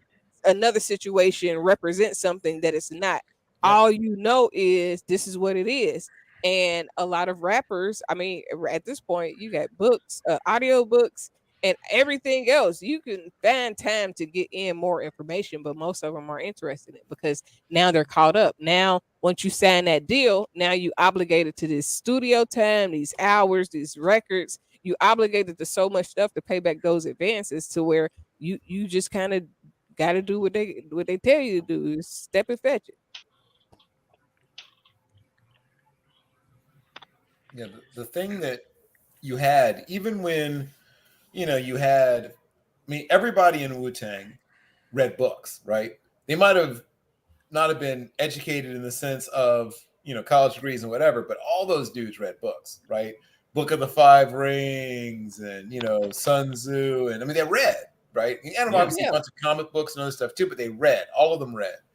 And, Jay-Z might not be, he didn't finish high school, but he read books. And you Hmm. can tell he read books, right? Because he's quoting things from books. It's like, oh, clearly he reads. I mean, Nas was a reader. Like, so you The had, art of storytelling is found in being able to read a narrative and understand the storyline, and then learn how to create from that. sure, But exactly. that's why I like to always reference a lot of the New York rap artists, because they just even to be accepted in your neighborhood, a lot of them had to be, they grew up as 5%ers, and from that Yep. standpoint, they had to learn what's referred to as a lessons. Just and they get checked on the, just walking down the street, you would get checked on your mathematics of whether or not you understand what time it is, as they say. Yep. And Correct. those things in that level of knowledge would also have them in debate circles.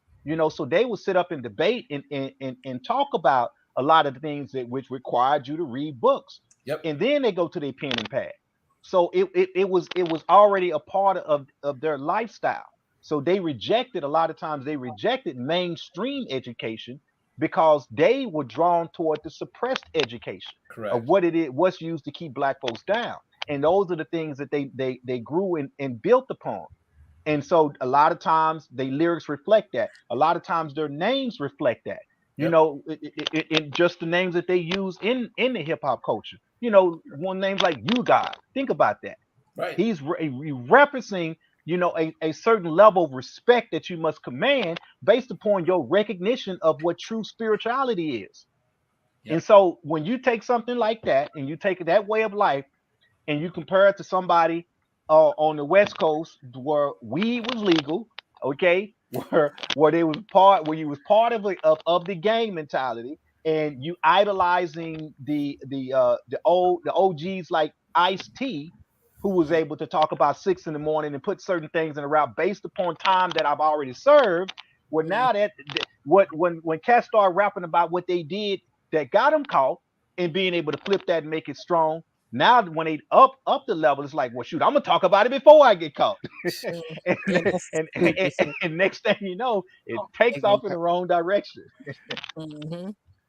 So it again, it's just what part of the culture of hip hop and rap do you want to study? Do you want to use to represent the masses? And we recognize that again, a lot of that is intentional and is an influencer concept just to keep people dumbed down.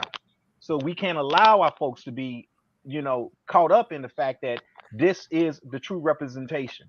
It's like when they put that I forget what it was called, that laser disc on a time capsule, and send it out into space. Oh, right. We got it's, you got to be damn careful about what rap artists we're gonna use to represent our industry and our intellectual abilities in our craft as we move forward. Mhm. Again, any and everybody can now jump on a mic, get on auto tunes. You ain't got to have a good voice no more. You can create music applications that create music for you, running your voice through all types of filters. So now all of a sudden you telling me I should go back and study Now they're telling me I should go back and hone my craft when I got these applications that I can just punch a couple of words in and it actually draft out a rap for me, and then I can go over here and then press play and there's a ready-made beat. Mm-hmm. So the whole thing, like I said, the technology has advanced to the point to where your talent does not cause you to have to study the craft. Those that do study the craft, like I said, are those people that respect it and have learned it and just have that ethic in them already. You have to have some type of hard work ethic in you already. Like when Casey was talking about Jay-Z, you don't become a Jay-Z, a billionaire, unless you already had a type of ethic Mm-hmm. in you already. Yep. And that's the thing. So the ones that had those ethics versus the ones that are man-made. Now, of course, there are some fools that have been made by the industry to represent the industry, going back to the one I mentioned earlier. So we cannot allow ourselves to be blinded by that. I mean, again, Well, check out that's all KRS-One, well check and out good. Professor Griff. Well, that's all well and good. But see, some of them people like Jay-Z, and they're in the Illuminati. You know, I mean, If there's you a whole believe that there's a such Don't get thing me as started on that, Illuminati, man. Don't get Lord me Jesus. started on that Illuminati. And Anybody that's woke, that's outside of Christianity and successful is going to be considered the Illuminati, because if for a lot of people it's unimaginable that you could be just regular good person and be extremely successful without it being tied to some type of evil. I mean, like, Lord. Look, I always said this. I want to be rich enough to where people think that I'm in the Illuminati. Matter of fact, I want to be so rich that they think that I run them I all. can't hear you anymore. I can't hear. Can't hear. That's how rich I want to be. The rapper's name that I was talking about earlier was Casanova. But yeah, I Oh, want to be as I want to be so rich that they think that I run the Illuminati. That's how rich I want to be. and again, if you want to talk about Illuminati stuff, you need to, I can't and hear you really want anymore. to go there. I can't. Yeah. I'm breaking out. I'm Well, breaking out. well, I'm go breaking back out. and re-listen to the broadcast later. Oh, I guess he was telling the truth. I thought he was faking. It might have been his internet. Oh, that was his way of exiting. You know, Yeah, they're probably that too. You know, he Mr. see it Scott happening. Y'all We all need a punching bag, you know, from time to time. uh, but hey, as always, though, we do bring about some poignant conversations, and you were talking about the RICO Act and things about that of that nature a little earlier, Mr. Williams, and I was talking a little bit about my family situation. Second young man locked up for the next at least 3 quarters of this generation uh, on a gun charge, and it it kind of makes me sad because it always comes back to, for me, the blame game and what could I have done differently. And the fact is, probably not a damn thing. But there's a sort of guilt associated with the behavior because I know that there were more than just the circumstances as they present themselves. As I said, I mean, you also you have a situation where you have a young man that's being pimped by his family. He's providing all of the uh, income. He's providing the resources. However misguided they may be, you feel an obligation to take care of family. So, Brother Williams, they say hindsight is always 24/7, but what do you see as an outcome? Not well, the long range outcome, because the thing that worries me so much is because this young man does not know how to see his way through the system. He doesn't realize that he's actually being played by this system, and he's more of a numbers game. It doesn't really matter what his outcome is as long as it makes sense on someone's financial statement somewhere down the line. Well, I would say as it applies to that example and any other example in the same scenario is often people get caught up in their hype, get caught up in the movement, get caught up in the fast life and what's going on, and that in itself becomes a drug. So it's like, why step back and slow down and look at the path that I'm on? It's the same thing that when we talk about when you talk about what happened with Tupac. I mean, Tupac started out obviously doing progressive Panther work, and before you know it, because of what I look at happening is them conspiring to get him locked up. The only opportunities at this point was for him to start working with Death Row, and Yeah, after and absolutely. as he get grabbed into that mix, taking on a different path and Mm-hmm. constantly being checked on. Hey, you supposed to be over, the Black Panther Party here, and what's going on, and then incorporating thug life and incorporating all these things to try to still ride that both live in between both worlds. And the industry has a different plan for you. And oftentimes, going back to the hindsight part, what you have to hope for is that enough people are paying attention to those examples, and that's what's not happening. A lot of people, when you think about the hindsight, that's a personal reflection upon the things that I've dealt with within my life. But those other people that are out there, are they paying attention to these historical markers? Are they recognizing the patterns of how our people keep getting caught up in these same things? It was plenty of stuff discussed in regards to the whole thing with the Rico just in Atlanta. When you saw Ti get caught up under this mess, it didn't make any sense for somebody to follow the same path when you saw what they did when they came after him. And again, people like Professor Griff has been talking about it for decades.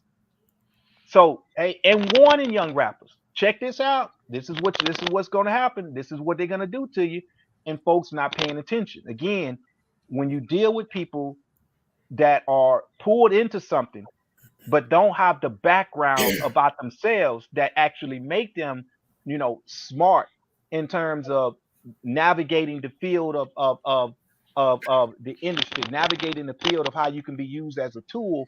They just getting caught up in the fact that, hey, I'm putting food on the table, I'm doing this where I could have been doing this. All they looking at is they're comparing one lifestyle to the other lifestyle, and as far as they see, they don't see the connection in terms of how this is going to lead you back to what you was already doing or what you call yourself escaping from, especially when you don't disassociate yourself with that same lifestyle. Now, because you're a rapper and you rap about it, you think that's separating you from that lifestyle, and all of the same people are still hanging around you. And just because you don't necessarily touch the dope, you think that means that you are separated from it. That's living an illusion. And that's unfortunately what happens. And because they don't go after every one of them, they go after certain ones. It's a shell game. It's a numbers game. And unfortunately, too many people gamble with their life. And when they get locked up, oftentimes, now all of a sudden that's when they hit the books. Now all of a sudden that's when they go change their life. Now all of a sudden, they going to be, dealing with that whole hindsight perspective. But will other rappers also pay attention to that, or would that be another story that kind of sort of gets suppressed, and then the industry keeps moving forward with new fresh meat? I have to speak on behalf of Tupac. I feel like that's my soul buddy. Especially since I was saved on his birthday in 2016. Anyways, so I don't think that it was, some things are industry specific, and I think that some things are association specific, because Hmm. Suge was just a fucking badass person. Like, Yeah. he was just horrible to be associated with and affiliated with in any way, from the time of Death Row then to them when he just went to jail recently. And for killing that person on the movie set. It's sometimes the same way people can have a good spirit and a good soul, and you get around them, and it just seems like your life get better. Suge is one of those people you get around and shit just don't go right. Like he was doing too much. So when you get even if you have a strong character and personality foundation and all of that, like Pac had, when you get around somebody that's a bad seed, even if you trying to do right, he's gonna pull you into doing wrong. Cause you like Pac was still doing things that was legit and was Yeah. right. Even Thug Life didn't really have a bad meaning. It was No, just a Thug Life was a misconception. positive meaning. Yeah, Right. I knew part of the Thug Code. Yeah. So when I think about that, this is where the association gets confusing. Kind of like I think before you got on, I was talking about how people get caught up in gangs. It's not that they're really just trying to be in a gang. Sometimes they just get caught up in those situations, and now this is the result of being in that lifestyle. So you can be blessed by association and you can be cursed by association. A lot of people that get killed, sometimes they don't even be the person that be targeted to get killed. It be the other person that's trying to be that's targeted, and they just so happen to be at the wrong place at the wrong time. And that's the unfortunate part.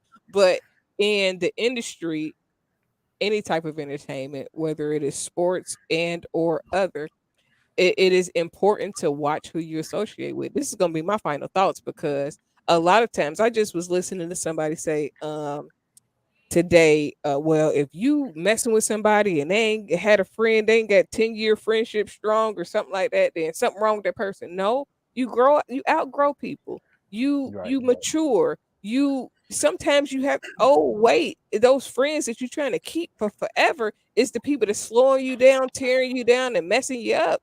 And a lot of times we feel obligated to stay around people because they was down when we was down, or but sometimes the people that was down when you were when you down is the reason why you down in the first place, because they even around, and that just brings that energy and that negativity to it. And then you got people that want to be around and just want to tell you what you want to hear and want you to, they go, as long as you got some money or something to offer, they gonna always try to be your friend because they always trying to come up. People understand and know when somebody got a good heart, soul, and good vibes. You can tell when somebody got a blessing on their life, and most people that don't have a blessing, they glean to and cling to people that they can see good stuff working for. And that's the reason why a lot of times good people end up in bad situations, because we attract light attracts dark, and not dark skin complexion. It's like, Oh, you I know, get you.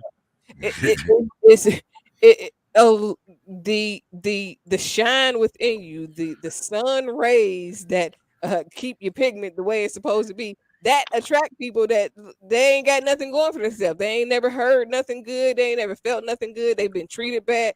They are most users are those people. They trying to figure out who I can get to get do something for me next. And so until you become strong in yourself and learn yourself, you'll always settle for people that'll bring you down and drag you down. Now, before end this, I do want to shout out Rick Ross, because Rick Ross had a dope ass car show this weekend. I went, it was live. It was so many cars and so many people, and it was really good for the culture, because a lot of times we think that we can't have anything or we don't have anything, but it's just a matter of having the right people to put things together so it can be done correctly. There was no violence, there was nothing crazy going on. It was a real solid event. Well, Cool. thanks as always, Dr. Casey. Pleasure having you. Mr. Carroll, you want to give us your final thoughts? Then Sure, what Brother the heck? Williams, you can take us home. Sure. More than happy to, always happy to do so. And once again, it's a real pleasure. We've had a lot of, unhappy, disappointing, frightening, disgusting, whatever things happen in the last, ever. But despite all that, right? Despite all of the disappointing, disgusting, frightening, off-putting, long list of things that have happened, there's still good things, right? Always happening. Like there's always something that you can cling to and say, okay, this is a good thing. This thing is good. This thing is something we can hold on to. This thing is something that can keep us going. And over this weekend, I had a student, and I won't, go through her whole life, but I'll just suffice to say she's had some significant challenges in her family, in her personal life, in a variety of parts of her life. And she thought about giving up and dropping out and all kinds of things. And she'd had some, like I said, things that I think most of us would say, okay, I understand why you'd want to quit. And she didn't, right? She would tell me, I'm having trouble, I'm struggling. And it's like, okay, well, let's talk about this. And she would, after we talked, she'd say, okay, I'm going to keep going. And she is now on the honor roll for this semester. It's a 3.0 GPA for this semester, despite the fact that she almost quit a couple of times. She didn't. She kept going.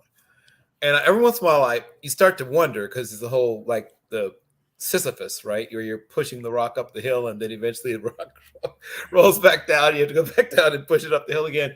And sometimes we can feel like that when you're a person who says, I'm trying to uplift, I'm trying to do this, I'm trying to do that. I'm trying to make it so that I don't see a bunch of 9 and 10 and 11-year-old kids going to the gas station for breakfast anymore by my neighborhood, and all this other stuff that you see every day. And you're like, right. And our sexual risk avoidance education program at my school, not my school, at my job, went to a middle school, right? These are 7th, 8th, and 9th graders. And there were times when, my coworkers would be like, I don't know if I can keep doing this. Like the things they would hear and the things they would see, and when they'd have activities and they would, sort of make art sometimes. And some of the imagery you would see would be like, oh, right. Things that you didn't think a 7th grader was going to show you. And you think, oh my God, how am I going to keep doing this? But then you keep going, right? Because we keep going, because you don't stop. And you get those little victories, right? Every now and again, you get those little victories to remind you of why we keep doing this. Like, why don't I just listen to my mom and go to law school or whatever, right? Why we keep plowing away, why we keep chopping wood, why we keep, picking up that burden, throwing it on our shoulder, and walking forward, moving forward, and climbing the hill and pushing that boulder up and daring it to roll down the hill, because guess what? I'll push you back up here again if that's what it comes to.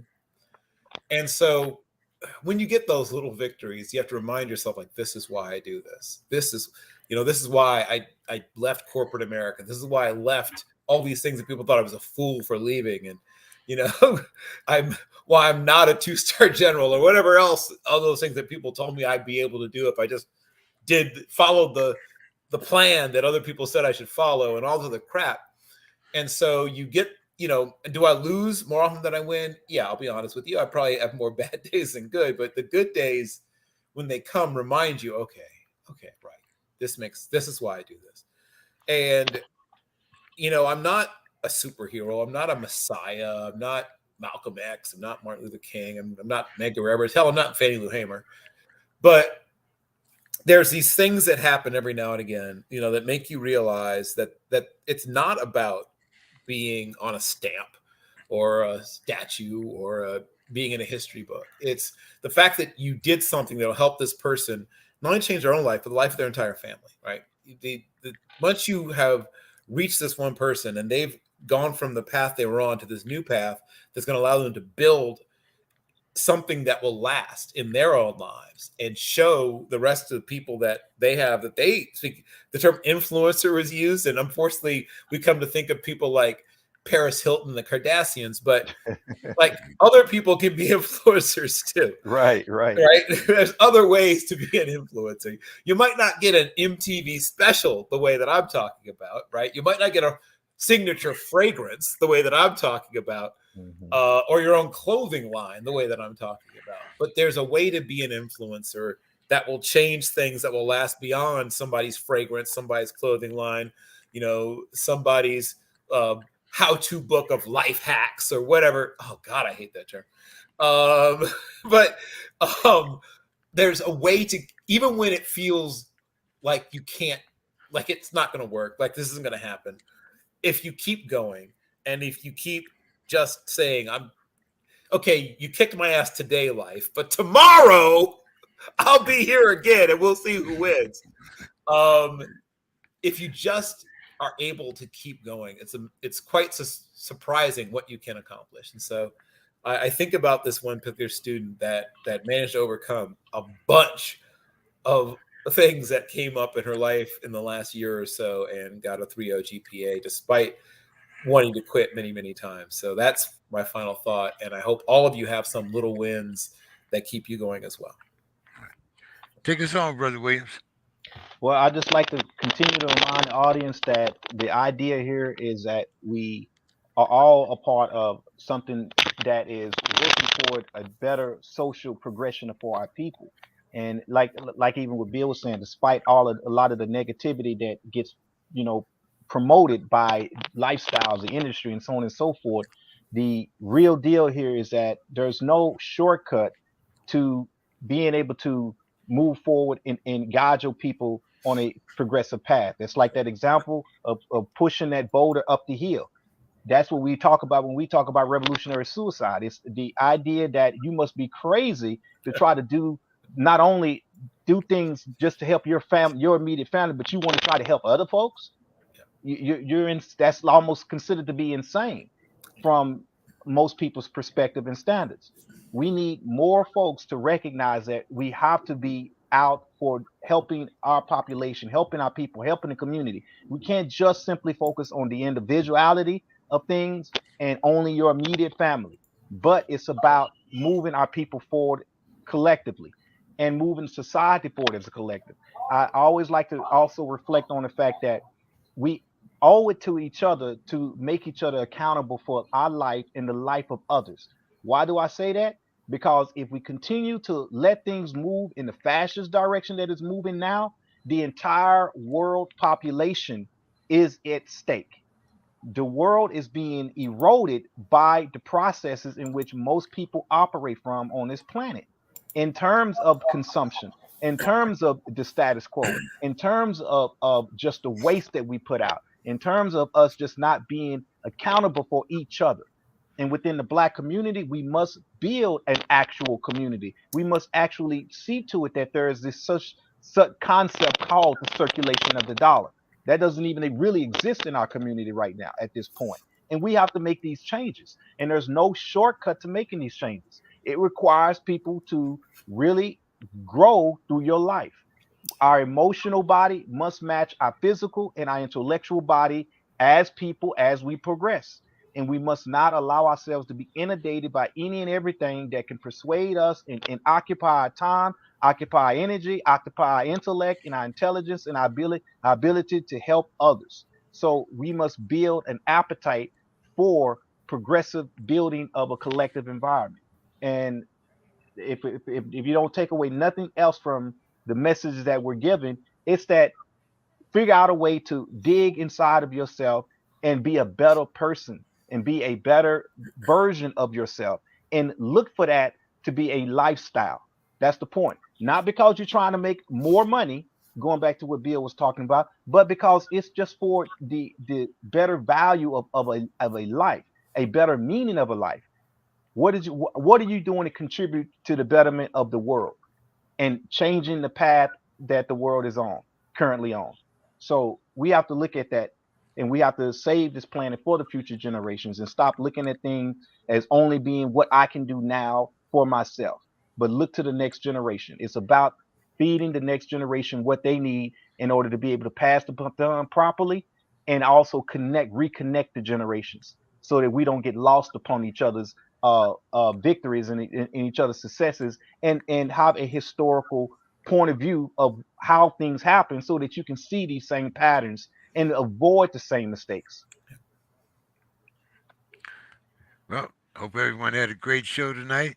Always enjoyed listening to everyone. Have a great weekend, and we shall see you next Monday. I'll follow the people. Bye. Thank you.